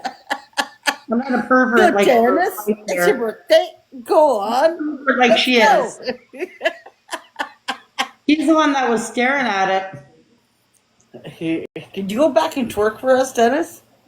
No, Dennis, don't. need money first. You need money twerk. first, he says. I need money first, he says. Yes, of course. I'm not gonna show the goods for nothing. Don't show the goods for nothing. Hi, Papalo. Hi, Pablo. How are you? No, we're waiting for you to do this twerk. No. The twerk. For what? For what? Don't do it, For what Dennis. reason? Because it's just to make us laugh. Make it laugh. Yes. You know that my Dennis, don't fall for it. It's just to make us laugh. like how? Just stand in No, front Dennis. of the thing over there. Okay. Buddy, watch Buddy. Tell her to do it. Hi. That's funny. I did it. I did Thank you, Dennis. You're welcome. You're such Your a turn, character. Jess. Huh? Your Thank you, turn. Dennis. Just what a nice guy. Wow. Hi, Delulu runs deep. Gave us a free show. What a nice guy. What a nice guy. Yeah. Uh, That's harmless fun. that's right. Garlic bugs, oh boy. I'm with Scarfy. How's Emily doing? She's sleeping right now. She sleeps like from 6:30 till like 12:31 o'clock. Like 6:30 at night? Yeah, she likes her hours are sleeping. Or And then does she stay up all night? yes, I wonder if it's from the medication, maybe? I don't know. If she's Or it could be a habit. You can get into a habit of a sleep pattern. yeah. Yeah. Look at Buddy all. Does she go live anymore? No, she doesn't know. No, Buddy's hanging loose. He's hanging loose. Buddy, wave your tummy around. Okay, buddy? What you doing, buddy? Oh, you're stretching. You're stretching. How old was Buddy when you got him? Buddy was like a baby, like maybe 4 weeks old. Yeah, I remember he was quite young. Yeah, he was Still young quite. though. He was such a calm cat. I could do his But he's still nails. young. I could do his nails, and he'd just lay there and Yeah. watch me put nails on his fingernails. I wasn't allowed to. I tried to cut Bella's nails. I don't trust myself though, but like I was careful, but she wouldn't let me. She would like try to bite me with her no teeth. We'd have to take her to a groomer to get it done. Buddies, don't do that. Don't do that. Don't touch the massage chair. Put the blanket down. You don't touch the massage chair like that. I'll get the spray. Get the spray. Get the spray. Yeah, has he ruined your chair at all or no? We put like blankets all around the Yeah, you have to. Oh, Yeah, shit. you have to put like blankets all around it. Into a bathroom. Scarpy, talk. I'm listening. So, He's taking a break from talking. oh yeah, Oh, don't spray it, Thomas. not so bad. It's gonna go away. It's gonna go away. Yeah, okay, wait a second. Wait a second, I'm trying that. Pizza, my god. Yeah. My life. No, it's because he sprayed some It's spray. just like vinegar. That's all. It is. Smell of vinegar. The smell of vinegar. Mm-hmm. Yeah, buddy, you're not going to like it now. You're not going to like the chair now because it's got some spray on it. Why? Because we spray some spray that they don't like to smell Oh. to protect it. Like you train them Well, yeah, because that's 4 weeks. in your nice chair. Yeah, because that chair is has heating and massage. Well, massage chairs aren't cheap either. Yeah, so it's a leather chair. If I've seen it when I was at your house. What? I've seen it, remember? Yeah, but with all the blankets off? Let's see it. Take it off all the blankets. No. It's not even made properly anyways. Well, I could get... Yeah, the price is... On the price is right. Chair. Trying to make it bigger.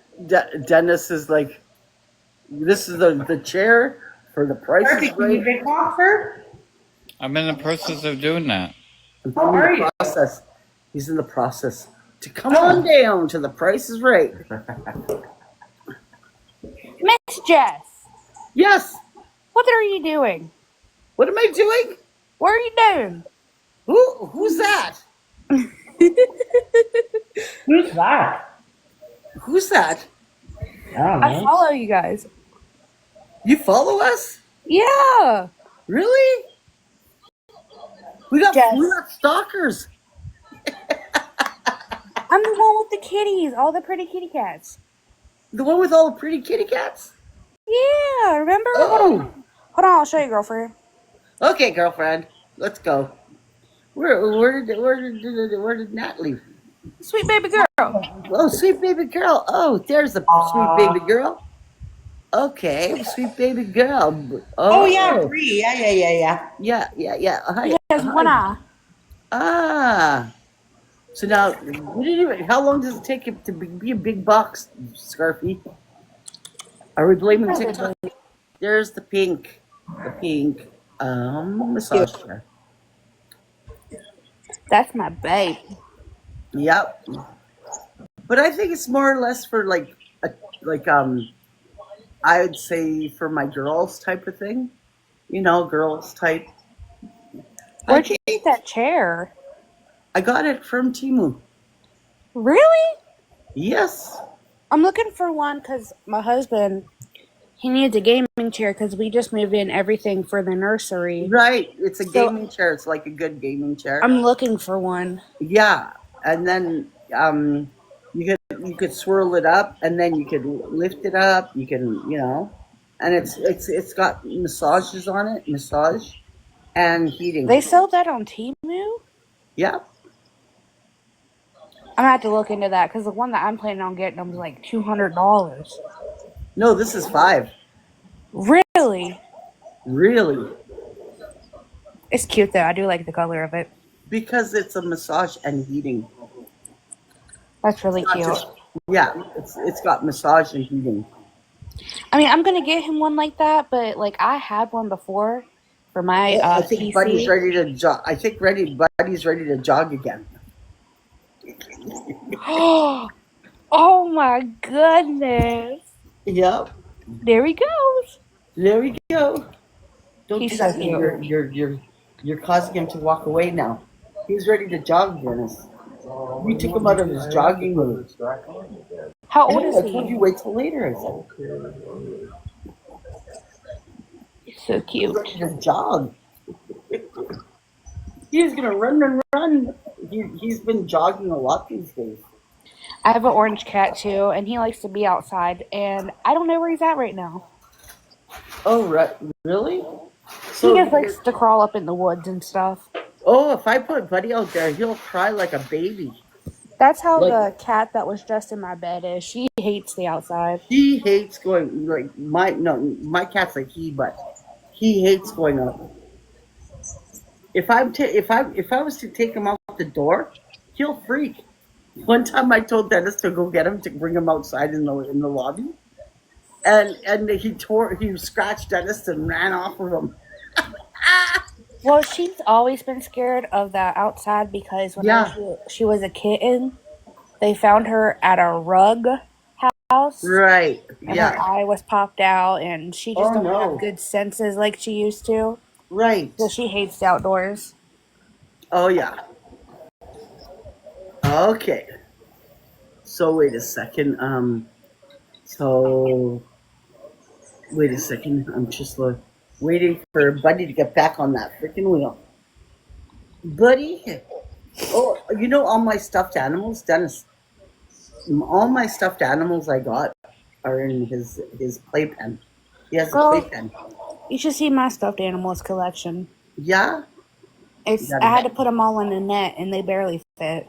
and they barely fit. Yeah, you have to put them up on a net. Oh yeah. Oh yeah. Oh yeah. Can I get oh Hell yeah. yeah? Can I get oh yeah? Oh yeah. Sharpie, Yes. if you do it, I think you would do it really sexy. Oh my god. Oh yeah. Can I get it? Oh yeah! Come on, Sharpie.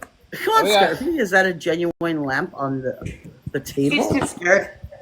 Oh, Is that a genie lamp? It's a genie lamp. Yes, it's a genie lamp. Where? I can't On see. my table. It's the genie lamp. I would, but my daughter's don't see taking that it. room. It's right on the table. Dennis, Oh, give me I that see genie it. lamp. You big boxer. I don't even know what the hell she's talking about. I don't know what she's talking about. Dennis, say how much would you want Show me. it for? And the price is right. Oh, no wonder why it's tiny. I was looking for this Down, big down, glass. down, Jesus down. Christ. Right there now, sideways. There we go. I was looking for. I have one of those. It is pretty. Have you ever seen a genie pop out? And then it opens up like that. I Girl, have you don't one. let them genies out if you ain't careful. Straight from Egypt. Straight from Egypt. Let's see. You're Come closer. luxurious. Your Bring it closer, luxurious bring it genie closer. lamp. Yes, Bring yours. it close. Jess, be quiet for a minute. Please. Bring Yes. it closer.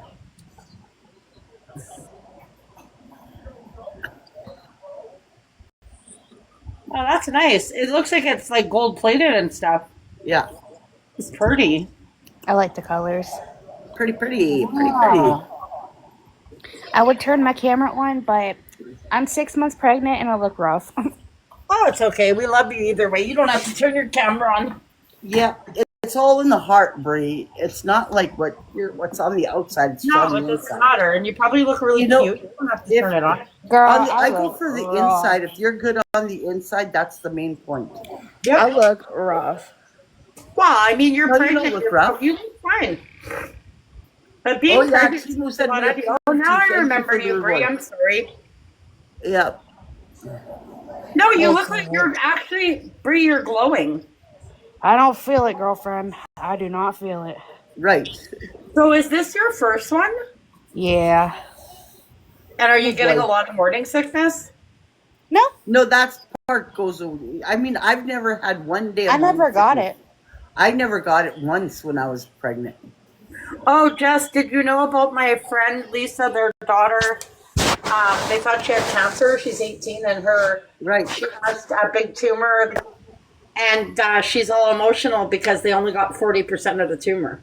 Oh No. my gosh. Well, what they do is they during the surgery they put a catheter and a tube and a balloon and these coils, and they're trying to kill. They're trying to kill the mass because the mass can spread to the other kidney, and if it does, she has no life. She'll be living There on he bed. goes. So, they're going. There's Buddy running again. Yes, let me tell you, they took out 40% of the mass, and then in January they're gonna try to take out the rest because if they were to cut it out now, she would have bled to death. Oh my god. So they're killing it so that it's like just gonna crumble when they. It's not sad. She's been sick for 3 months. Mm-hmm. I wouldn't wish that on anybody, especially like how my mom went through cancer. So yeah, people out of the way. I would never wish that on I'm gonna call soon anyone. and give them a call in a little bit and see how she's doing. Yeah, it just But she's so drugged up, I can't talk to in the her. way of the wheel. And do you know what? Canada's healthcare is free, right? You know, if you want a private room, it's $149 plus tax now. No, I didn't know that. Yeah, they have to pay $172 for a room for her Wow. to be alone. I would have just said if there's 4 beds in the room with like a, well, I mean, I don't know. She wanted to go home, but she can't because they said if she bleeds, Actually, they have to do 48 hours of monitoring her. So it's going to cost them like almost $400.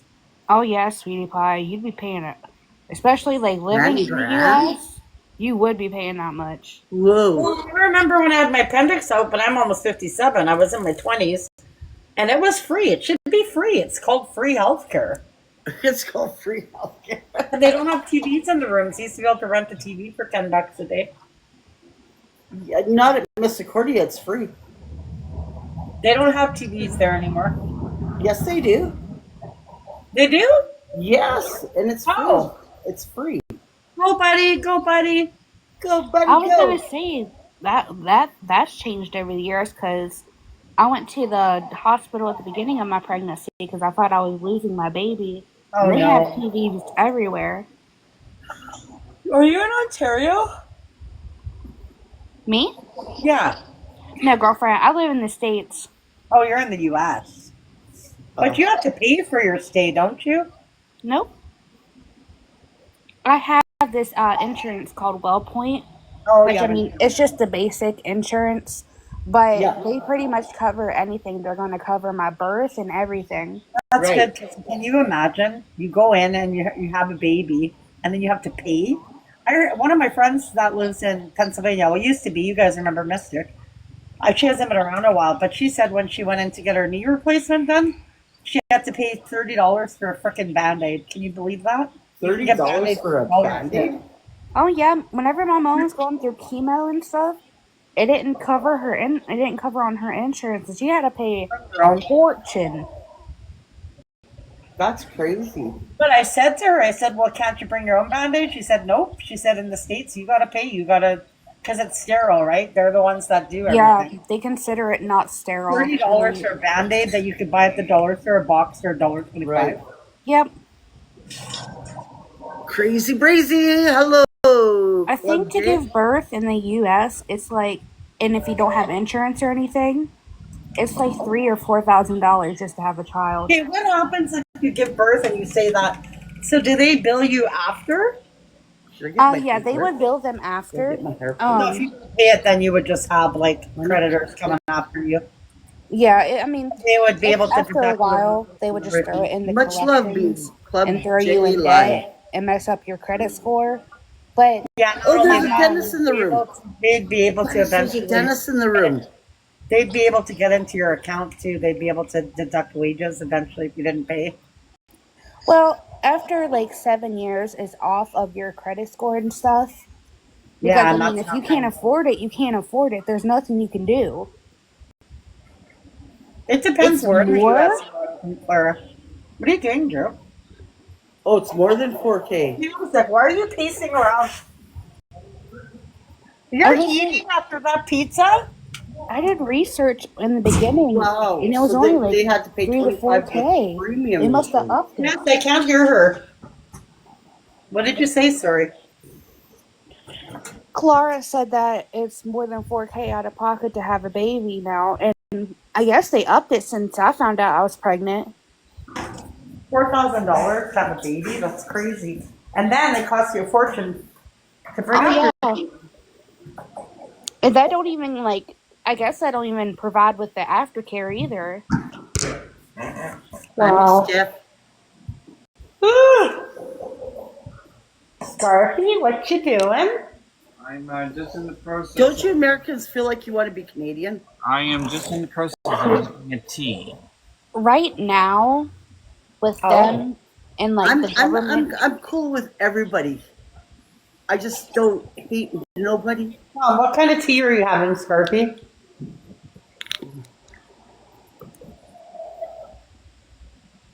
Scarfy.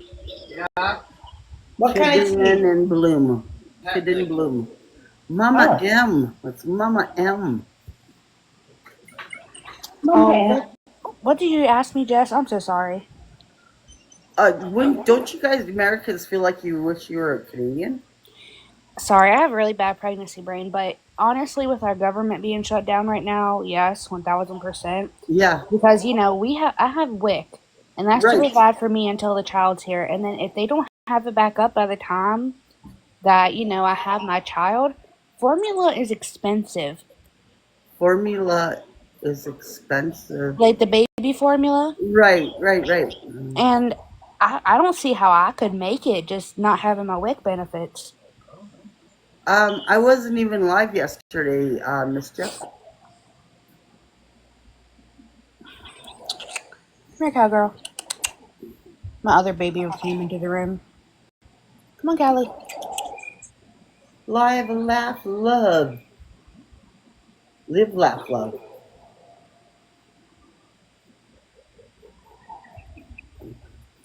Oh yeah.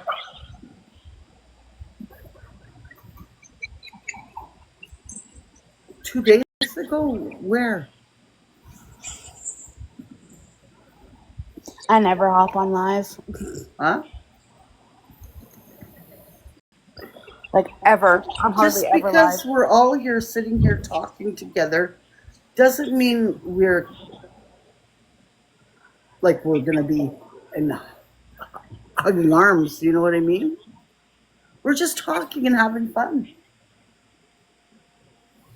Does it mean anything? It's just to have fun. Well, I got free of speech, buddy, so I'm going to talk if I want. Free speech.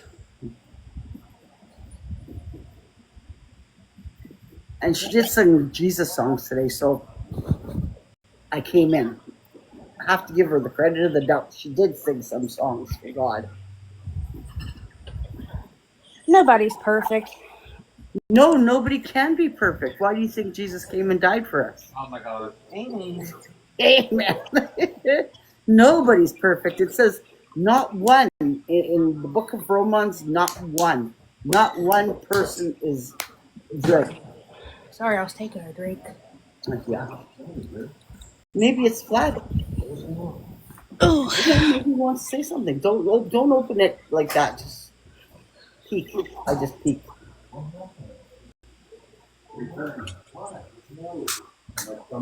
What?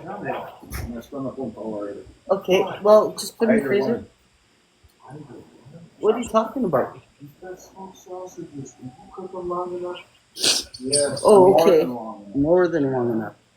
I don't like this cold weather, but I'm excited to see some snow. You are? Are we supposed to get snow? I don't think we got snow yet. No, it probably won't hit until next month or December. So, Nat, are you going to go run out in the snow and do some flapping?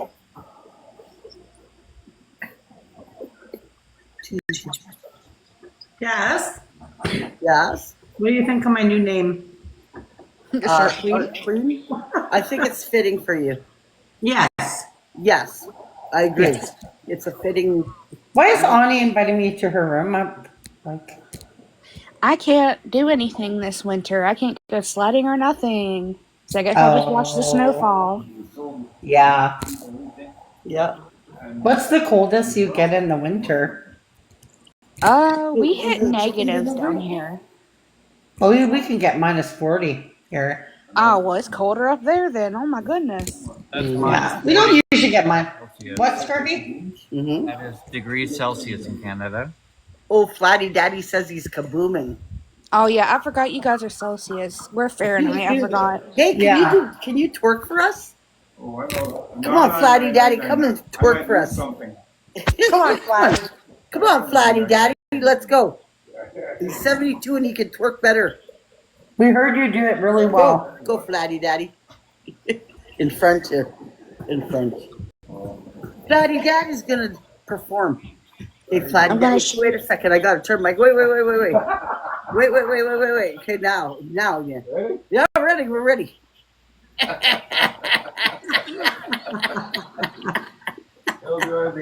Flatty Daddy.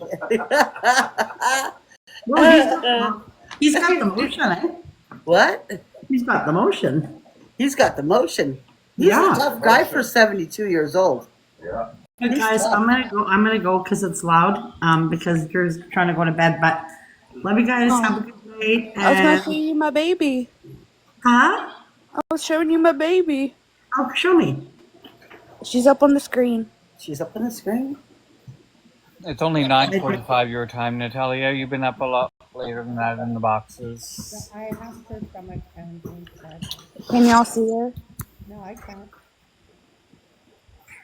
When is Laughter is Free coming back over? I don't know. I haven't heard from her since she really came here. I'm a chunky girl. Pam, everybody loves Pam. Yes, is her camera on? So who else are we going to get to twerk? Are we going to get Emily to twerk? Yes, What? Yes. just for a minute. Is her camera on? On me? Yes. I'm available. My camera's on. Oh, you can't see me? Jess, can you let me talk for 1 minute? Is Yeah. your camera on, Scarfy? Yeah, no. No, it's not. Mm-mm. I have my camera turned off I have mine on. because I'm walking around with no clothes on, and we don't. Oh my god. Turn it on. Turn it on. No. Yeah, no. No, but your camera's off. Mine's off? You Yes. have to jump down and then Reese, jump back in. yours is off. Huh. Just jump down and jump back up. Wait, hold on. Jump back on Yeah. and jump. Sorry, Jess. You can. I just couldn't hear her. Oh, that's Yeah. okay. Yeah. What'd you do today? Jess? Me, I'm just riding my bike right now. Mhm. I'm doing a marathon biking. Oh, nice. You had two today. Can you see me now? I want the truth. Yes. Okay. Sorry. I didn't know you guys couldn't see me.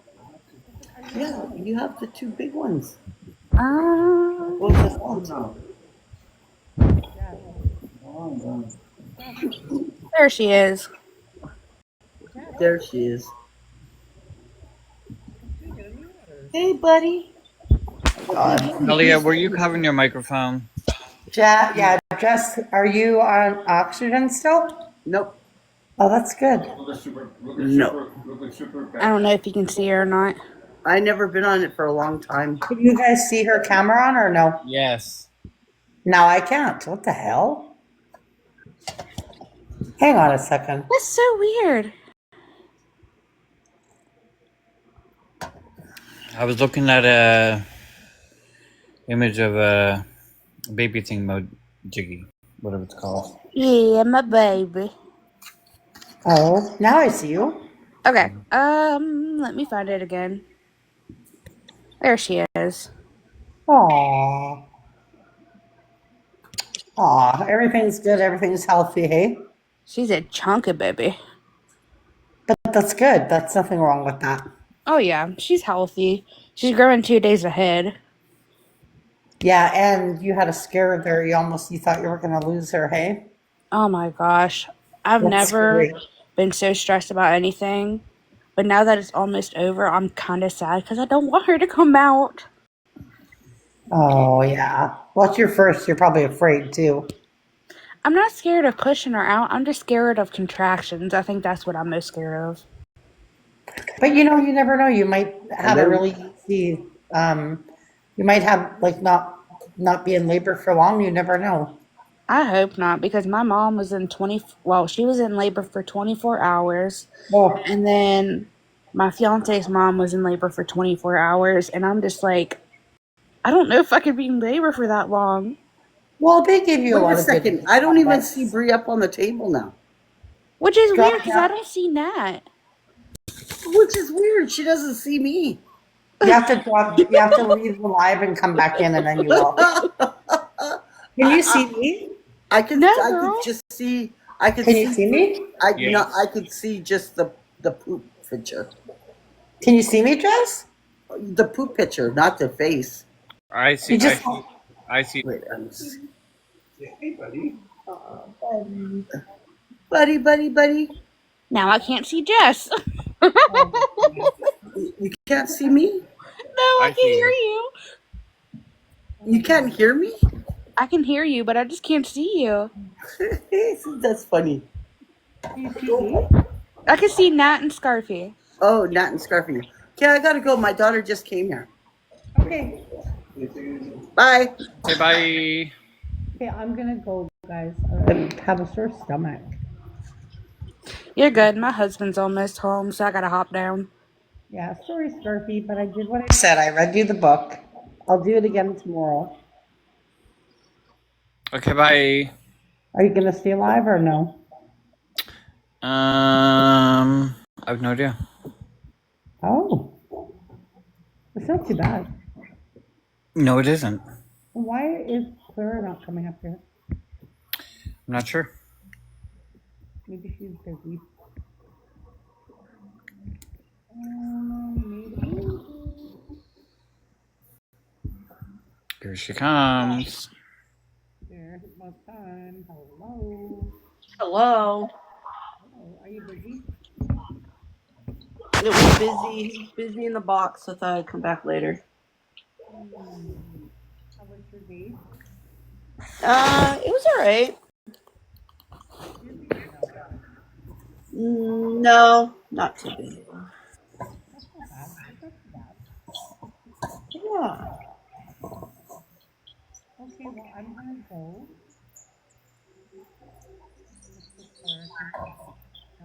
You wanted me up in the box and you're gonna leave? Are you covering your microphone? Yep. How about now? What, you don't want to sit there, do your diamond art and have a conversation? Yep. I gotta pick my nose. Oh.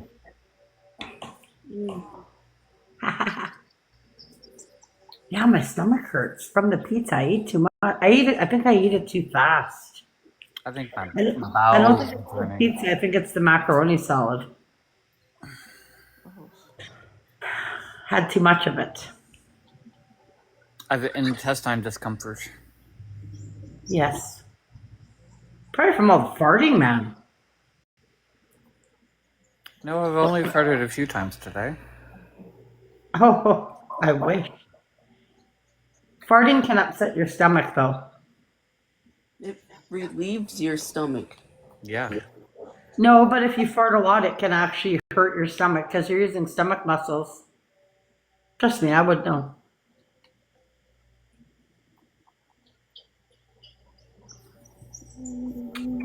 Yes.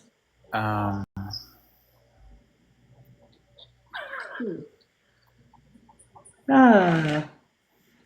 wonder, what's your temperature, Scarfy? Outside. Alexa, what's the current temperature? It is 8 degrees Celsius, but it's 21 inside. Okay, check what Winnipeg is. Alexa, what's the current temperature in Winnipeg?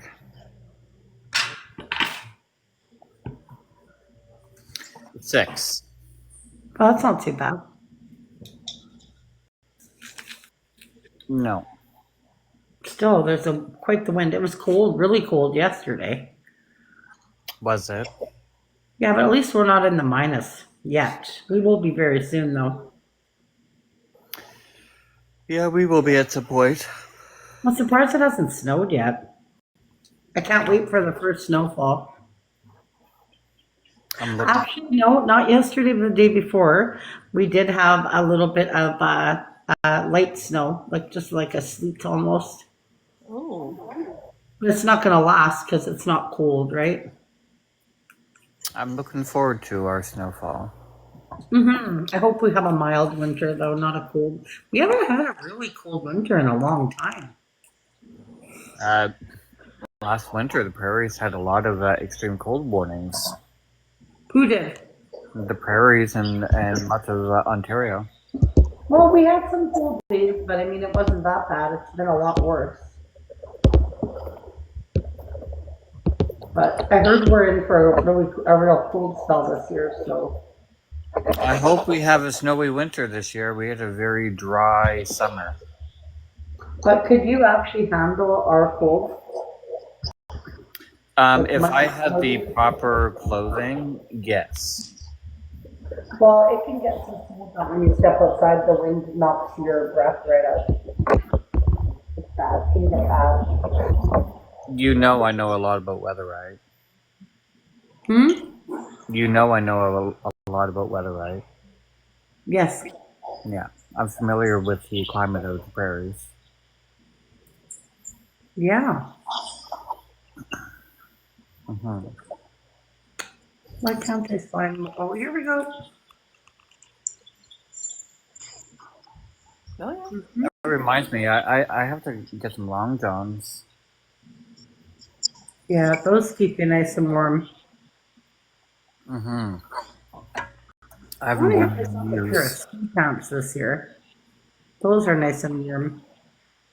Which? A jacket and some ski pants. I haven't worn ski pants in years either. Oh, those are so warm. Pain in the ass to put on, though. It's just like putting on pants with suspenders. Well, especially if you're out somewhere and say it's really cold in the winter and you have to run into a store to get something and you got to use the public washroom. That is a pain in the ass to take them off. Like to put them down and ugh.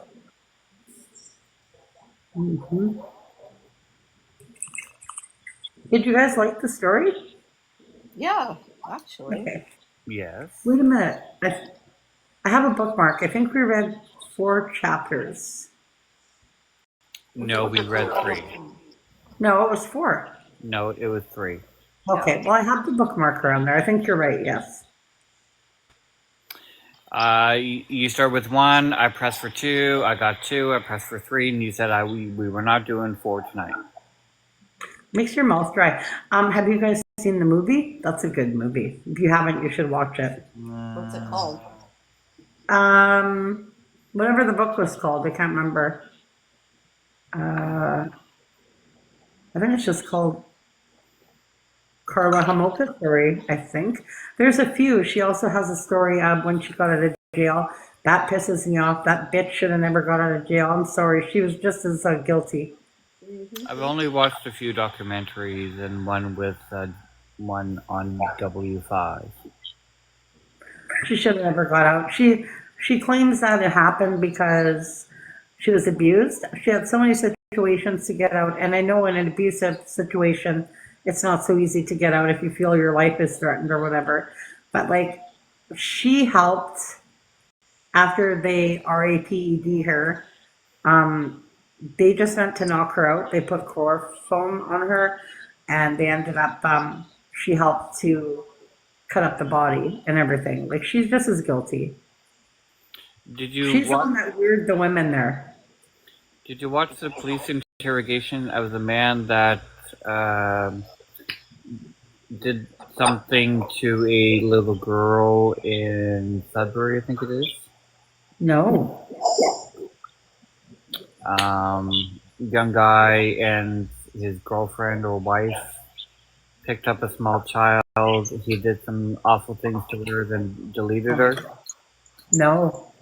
Where did that happen? I think it was Sudbury, Ontario, some years ago. People are so sick. For the life of me, I can't remember the name of the child. But It sounds familiar. his police interrogation is on YouTube. It was a couple? Huh? It was a couple that did that? There was a couple involved, but he was the main perpetrator in the matter. I'm not sure what story that is, but I think I know. He violated her body before deleting her. Wow. But How old was he? I want to say between the ages of 5 and 8. People like that should be put in jail and released, like not protected, just released to the jail. General They wouldn't last long. I can't remember his name or the little girl's name. That's horrible.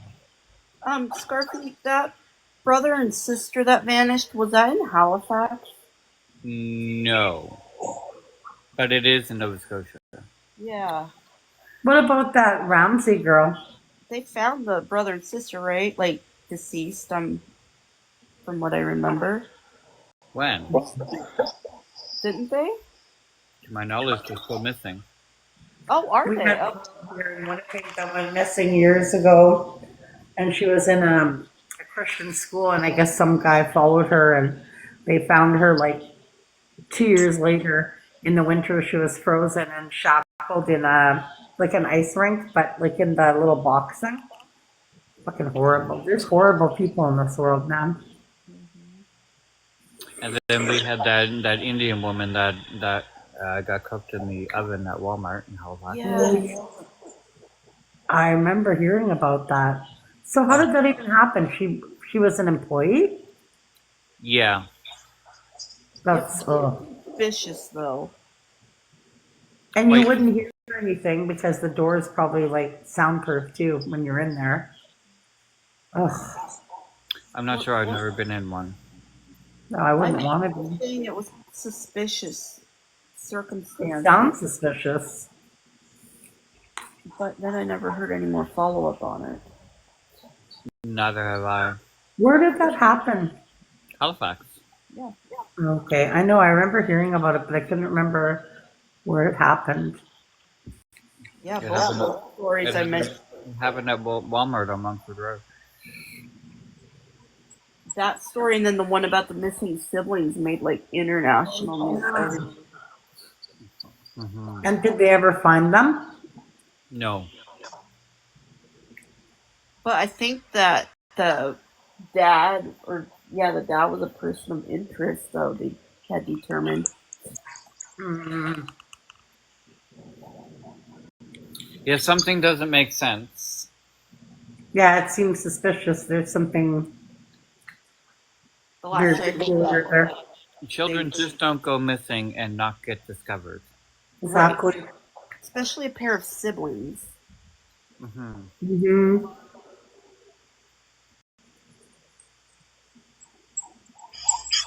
I know the father received a polygraph test, but Did you guys hear about what happened here in, not Winnipeg, but we have like the town of Selkirk, Manitoba. It's about 40 minutes from my house.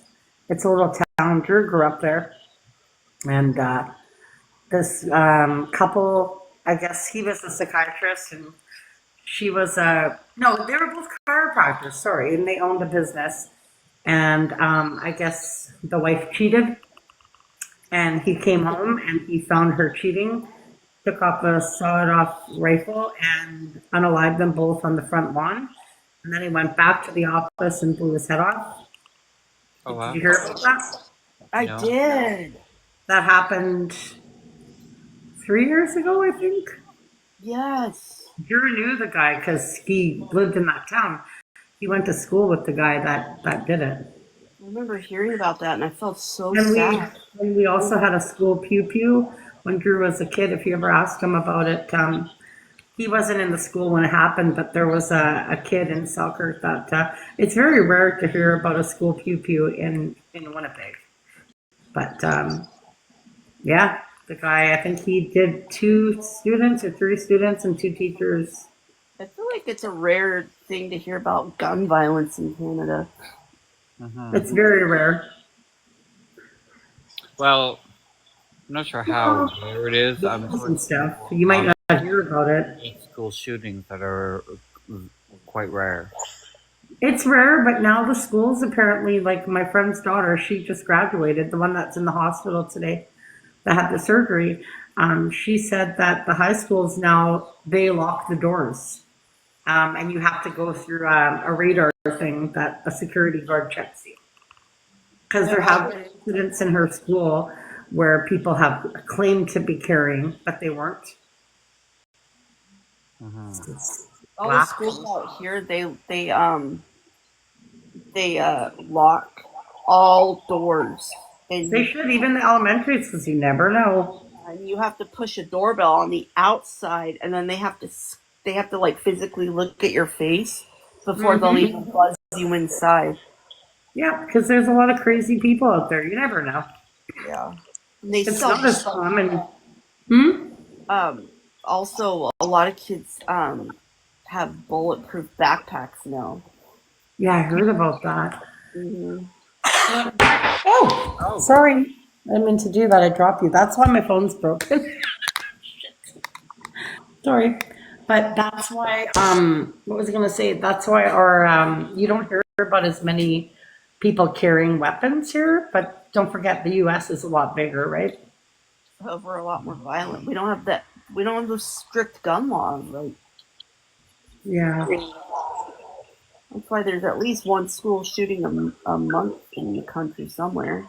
There should be gun laws. Like, we're not allowed that here. But then it should be allowed. But then I'm thinking, if it was allowed, like, we'd probably have a lot more crazy people just going around doing that, you know?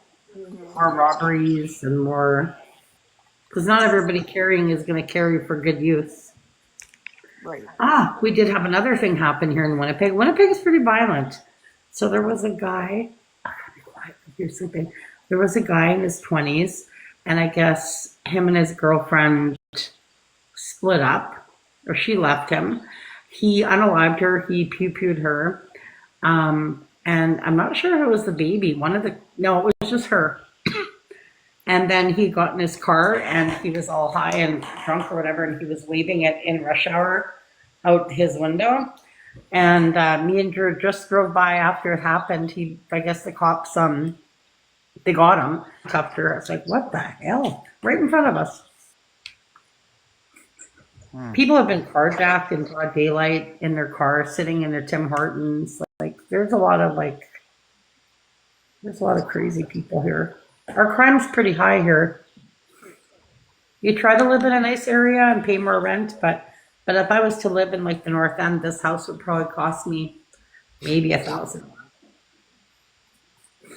But this isn't the best area that I live in. St. Patel was a better area. This is a good area, but it's considered the West End, but the good part of the West End. But if you go further down, like maybe 15, 20 blocks is bad. But I couldn't afford a place like this in St. Patel. This would cost me at least $3,000 in St. Patel. I just lucked out with the other one. But I don't miss the other house. Not at all? Not at all? Not really. The only thing I do miss, I miss the basement. Because it was concrete, but I put tiles down and I could sit down there. This basement, you can't sit down because I showed you it's like all concrete, right? But if I wanted to, I could put I don't know if you know what I mean. You know those pads? They're like for a kid's room. They're like big pieces of padding. They're like puzzle pieces. Yeah. They're expensive, but I got about 20 of them down, and my goal is to have the whole basement like that. So when I'm walking, it's on padding. But that's what I miss, like sitting here in the kitchen doing diamond art. It's weird to me, but I do like it. I'm very comfortable here. I feel safe. So, yeah, I do. I guess I miss it. I miss the neighbors because I know I got close to a lot of the neighbors for many years, but there's a lot of Filipino families around here that are so sweet. Like they're I'm not, and I'm not being racist. I'm just saying Filipino people because there are like the majority around here, and there's a church on the corner. Like there's a lot of really good people around here. Everybody seems to keep to themselves though. I don't have my crazy neighbor anymore. Do you remember the one that used to yell at me? Yeah. Oh, there you are outside. I said, yeah, at 8 o'clock at night. Like, if you're in your house, you wouldn't hear me. Yeah. Like, oh, here you are outside on TikTok, and I'm thinking, how does she even know? And probably one of the ones that was watching me. She obviously followed you on TikTok. Oh, she was a weird one. I just got off work. I'm like, yeah, but you're talking really loud. I said, so go in your house. I said, what about you on the weekends when you're all drunk and getting high with your boyfriend in the backyard? Well, that's different. Okay. Not really. But you have a right to be outside on your front steps at 8 or 9 or o'clock at night. Oh yeah. It's not like I was playing loud music or anything. She was a miserable thing. I don't know if you guys saw that live. I said to her, fuck off. I said, she said, yeah, blah, blah, blah. She was all bitch at me. I said, she called me some names and I said, why don't you come in my yard and yell at me? Why are you yelling at me from across the street? I don't know. What if she had come over? I would have ran inside probably. I've never been to Winnipeg. You should come one day. Oh.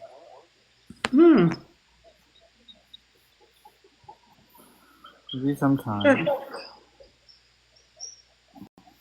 I got room for you. Put you up in a nice room. Huh? I'm sure Nat could provide you with somewhere to stay if you went to visit. You know. Well, what I do is if I have company, I wash all my bedding, put fresh sheets, everything, and I just let the person sleep in my bed. And then I just sleep on the couch if I have company. Yeah, if you came here, of course, I wouldn't make you stay in a hotel. And then you could tell people, you know what, guys, her cooking's not really as bad as it looks, you know? I actually survived.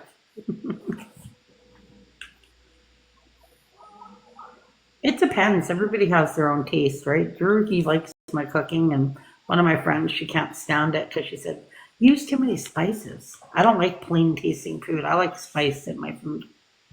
Do you live near a McDonald's? Oh, I'm at Portage Avenue. There's everything around here.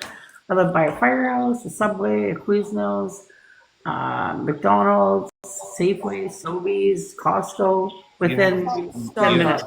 You have a Sobeys? Starbucks is 2 minutes from me. Do you have a Sobeys? Hmm?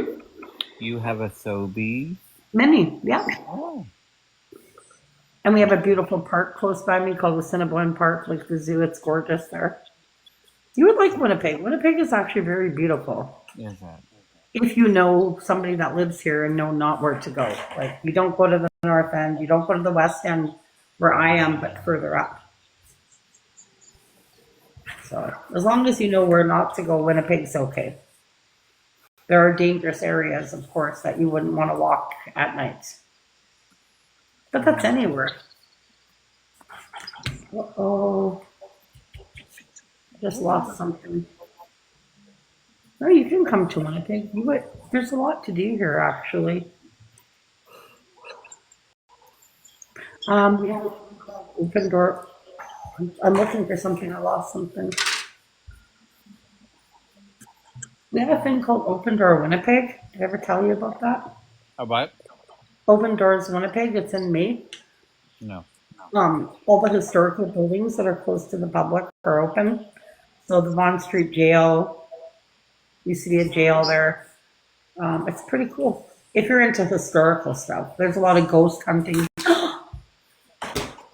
I fucking spilt my beads again.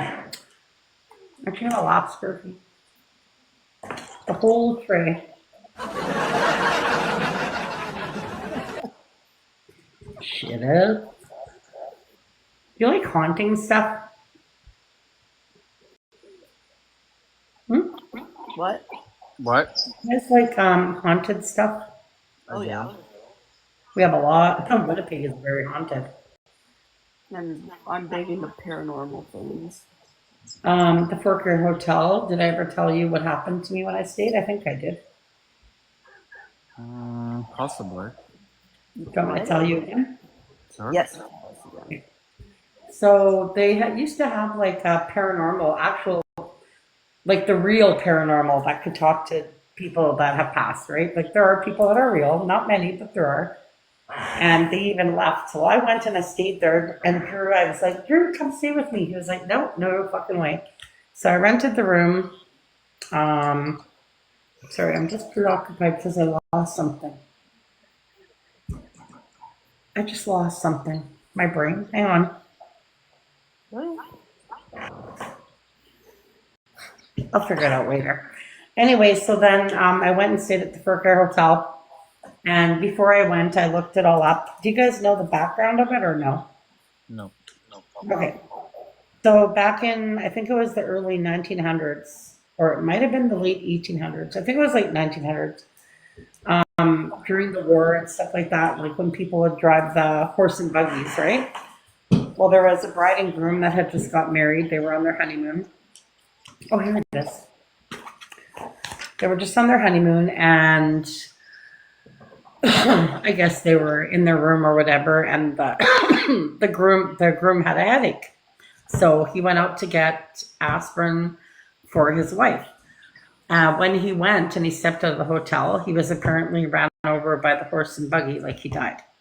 So when the wife found out on her honeymoon, she herself, like HUNG, in the closet. And people would say, like, you could see her operation at night and all that. And I was like, bullshit, I'm going to check into this room. It cost me like almost $300, but I was like, I need to see this. I was scared. So I stayed in the room and look it up, Forkfare Hotel, room 202. And it was about 4 a.m. I woke up to like, because they have metal hangers. And I woke up to like ching, ching, like dinging noise. I was like, what the hell? Got up, looked in the closet, and I was like, okay, why are these hangers moving on their own? And then I thought, whatever, it's the wind, whatever, going back to bed. And then I guess 15, 20 minutes when I was almost asleep, I felt the cover beside me pull down, like somebody was getting into bed with me. I could feel the cover like coming off me, and I was just laying there, I was frozen. And I felt somebody get in bed and pull the cover up. I didn't know what to do. I was sitting there going, okay. So I just sat there for a minute. This is a long time ago, I can't remember, but when I did get up finally, and I quickly ran and turned the light on, there was nobody there, but the blanket was still up. And when I pulled the blanket down, there was an actual indentation of a person, like a body in the sheet. And I had not laid on that side. So I packed up and I left. That was scary. What did you eat that day? What did you eat that day? What do you mean? What did you insert into your mouth, swallow as a Oh, I've never done that. That was just that one day. Oh. No, I was straight as a board. And then there's the Marlborough Hotel that's really haunted. That's the one that's shut down for trafficking. You could never stay there again. The fact that I stayed in that hotel makes me sick to my stomach knowing what went on there. Do you know how many Indigenous women have been murdered and are probably stuffed in the floorboards in that place? There's so many murdered Indigenous women that are missing. And when the Indigenous leaders went into that hotel and broke down, did I tell you what they found or no? I don't think so. Look it up. It'll freak the shit out of you. So there's a bar downstairs that a friend of mine, her husband used to own a recording studio, and he did it in the Marlborough Hotel in the basement. Well, it used to be back in the day like a brothel. It was a bar and it was with prostitutes back in the 1800s.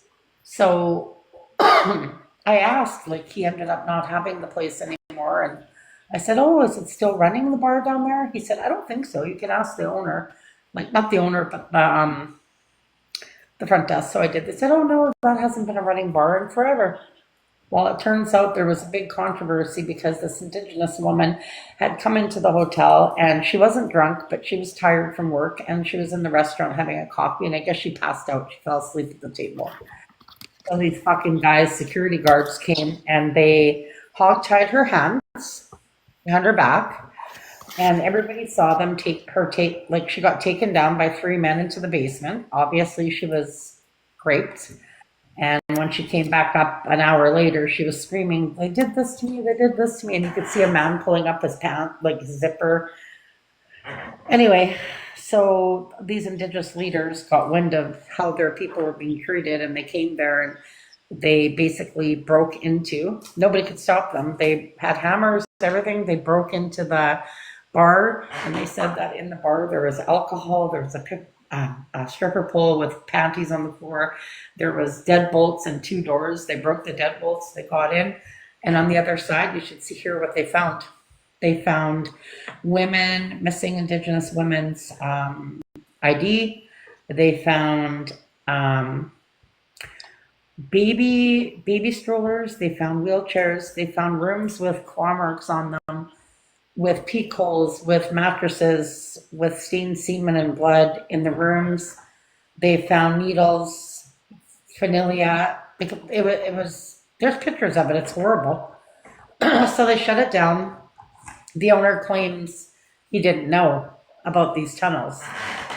But it's all under investigation. I don't know if he was arrested or what, but yeah, it's shut down permanently. And to think I stayed there thinking it was a haunted hotel. It wasn't haunted. It was probably it was probably the demons of all these Indigenous women that went missing that were unalived. And you could feel a lot of anger when you would walk down the halls. And it was freaky. Very freaky place. I like walking or exploring through abandoned houses. Yeah, we have another place here, if you look it up, Winnipeg Mother Tuckers. They will not tear it down to this day. It used to be a restaurant. Many people bought it and turned it into a restaurant. Within a month, they fled because they said it was so haunted. Winnipeg, whether you believe it or not, Winnipeg is a very haunted place. Halifax has a restaurant in the downtown called the Five Fishermen. What's it called? The Five Fishermen. I've heard of that, I think. It's said to be haunted because back in the day, it used to be it used to house the deceased bodies of the Halifax explosion victims. Ooh. Yeah, if you ever came here in the summertime, like May, June, July, they have ghost tours. I'd have to check, but they have have you guys ever been on the double-decker buses? Do you know what that is? Yeah, we have them out here. I know what they are. I've never been on one. Yeah, well, they're kind of cool, but they take you on that, or they have bus tours. And I think you pay between $40 and $60, and it's an all-day thing. You do ghost tours. They'll take you to the different grave sites. They take you to our legislature building, which is our government building. I've been to lots of them. The Vaughan Street Jail is really cool. Okay, why is this not turning off? I didn't do very much of this one. Why not? I don't know, I'm not into this one much. I don't know why. Well, there's 18 colors. This is my 3rd day, and I'm on number 9, so that's not bad. Sometimes I'm into it, sometimes I'm not. Maybe you're not into it because you do so much of it.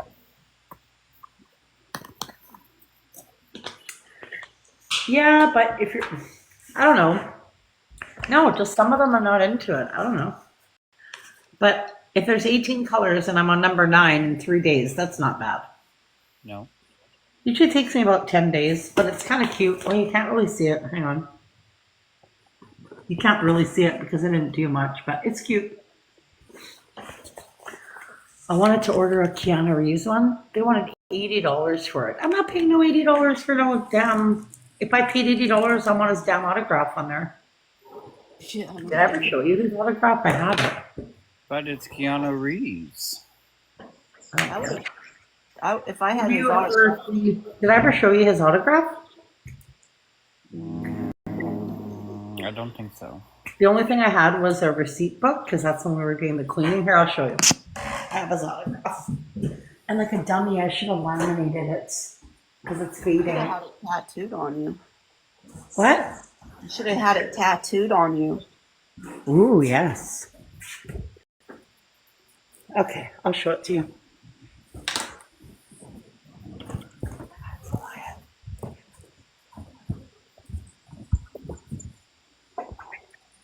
Look at my bed. I'm so lost without Bella. Look what I did.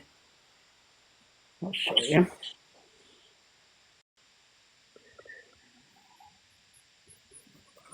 When I read, I got her love pillow and all her. Oh, Okay. But I don't sleep with it. I can't sleep with that, you know? aw.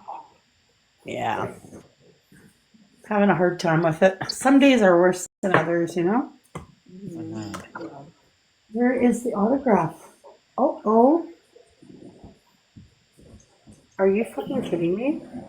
It might have blown off my dresser. I'm gonna cry. Where is it? I've shown it to you guys before. It was shitting you.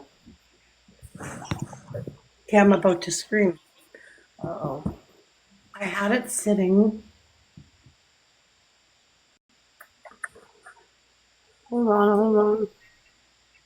Is that it? Are you kidding me? Well, I'll find it tomorrow. I had it sitting right here. I wonder because I have my fan going all the time. I wonder if it blew off.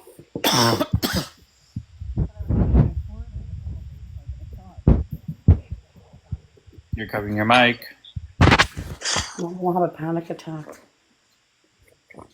It's only Keanu Reeves. It's fine. Oh, you shut up. You take that back right now. I gotta look for it. Oh no. Hopefully you didn't like accidentally throw it out when you were cleaning. How did I lose that? No way. Okay, I'm gonna be up all night now.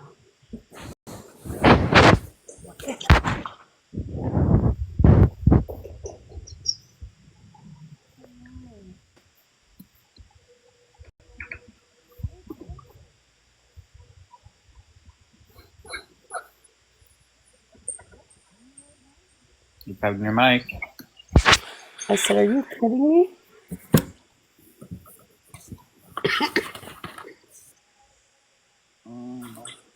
Okay, I'm about to cry. I bet you the fan it blew. No, I would have saw it because I wash my floors all the time. Did it like blow back behind your dresser or something?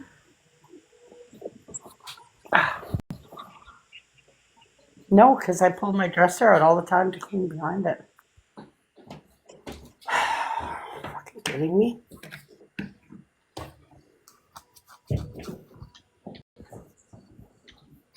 I'll look for it tomorrow because I'm gonna have a panic attack now. Oh my god. No. Oh wait, what's that? Fuck. Are you serious right now? I'm an idiot.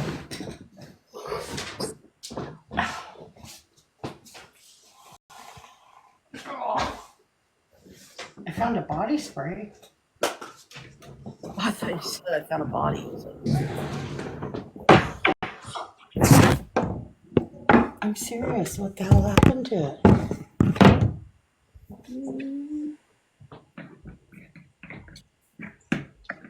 It's gotta be here. Oh, upside down. Oops. It's stuck in my-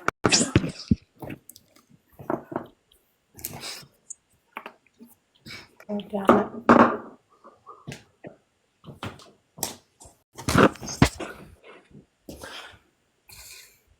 I'm not gonna panic. It's around somewhere. I gotta put all this stuff away. Hang on. I can't sleep with this stuff. Aren't these adorable?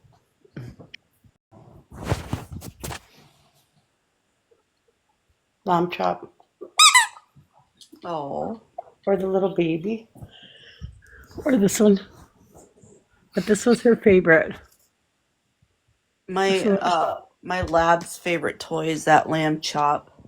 yeah.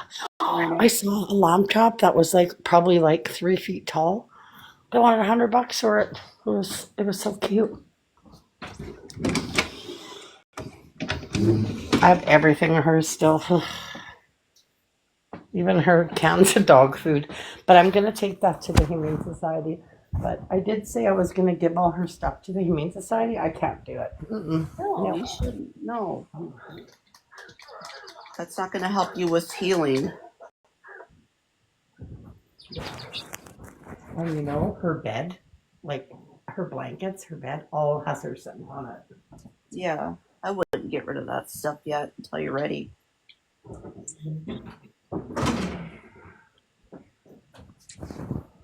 I don't think her scent will ever go away. I don't think so.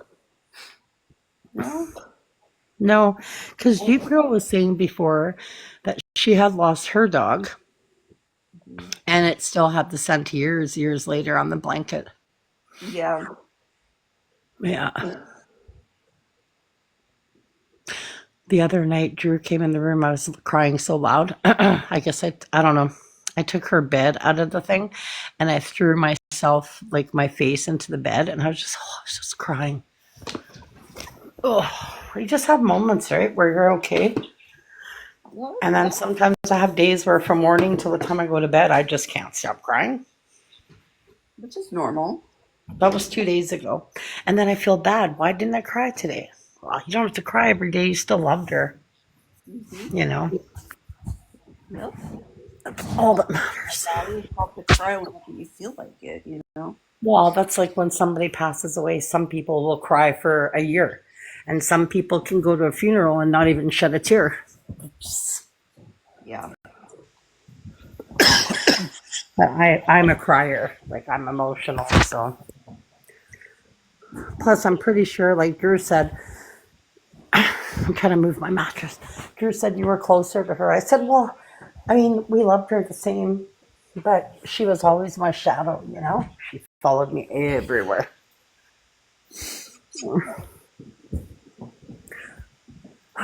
And again, I woke up today at 8:15. I never get up that early.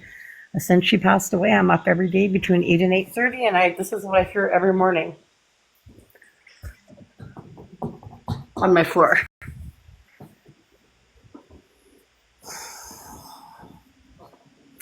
Yeah, you've been That's getting up. one. I hear fucking walking every morning between 8 and 8:15. Your footsteps? I think it's my imagination, but why would it be the same time every day? Yeah, Is that not weird? that is strange. Yeah, one sec.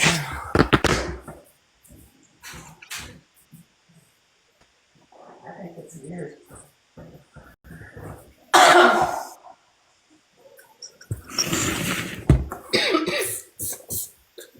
Yeah.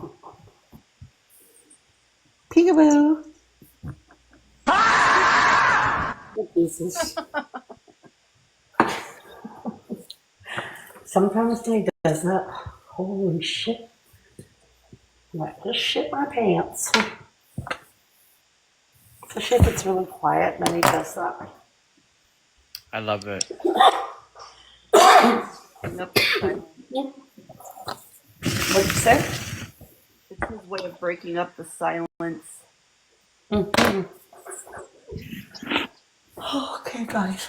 I'm gonna go to sleep. I'm tired. Yeah, I should be going through soon. I will read the rest of the story tomorrow. Mm-hmm. Well, not the whole story. Part of the story. Not too bad. It's starting to get good. It is good, eh? Hmm. I don't know when I get into it how I'm gonna hide a lot of the words because it gets very graphic. Well, the M word you just say smurder, and then great. Everybody knows what that means. Mm-hmm. Unaliving. You can just use different words. Yeah. I don't know. Spelling out the word, is that just as bad? I don't think so. It would depend on what word. There's a lot of hard words in that book, though. Not that I don't. Like, I have a pretty good vocabulary to read in that, but some of the words I'm like, oh. Some of them are hard to read. Or pronounce. Mm-hmm. Some of them are. There's even some words in there. I can't remember what words. There was a few of them that I was like, what does that even mean? I think philosophical was one of them. Which of it? Philosophical? Philosophical. I don't know if that was the one. There was a few that I had a hard time. Everybody, though, even if you could be the best reader, but everybody has a hard time pronouncing certain words. Mm-hmm. Mine is the R word that ends in Y. The R word that ends in Y. So Is it a bad word? No, I replaced that word with often. Reoccurring? No. Oh, no, that ends in G. Oh, REG. Regularly. Yes, regularly. I cannot pronounce that word. Regularly. Mm. There's one word I had a hard time pronouncing. Philosophy or something. I'm not sure, but yeah. I'm like, no. Ooh, it's cold out here. Ooh. Why is Nat on Jess's account? What are you talking about?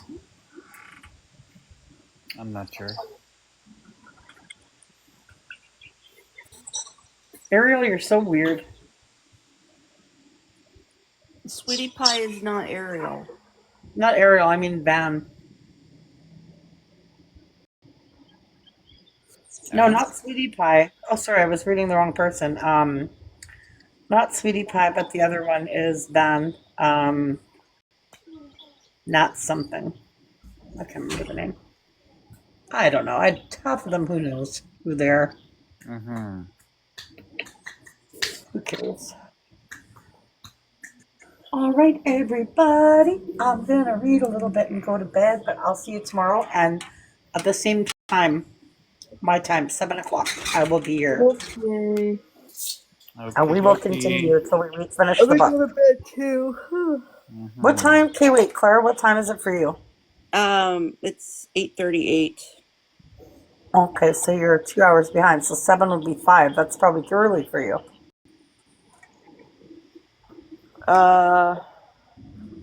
That's fine. Yeah, that's about the time you started tonight.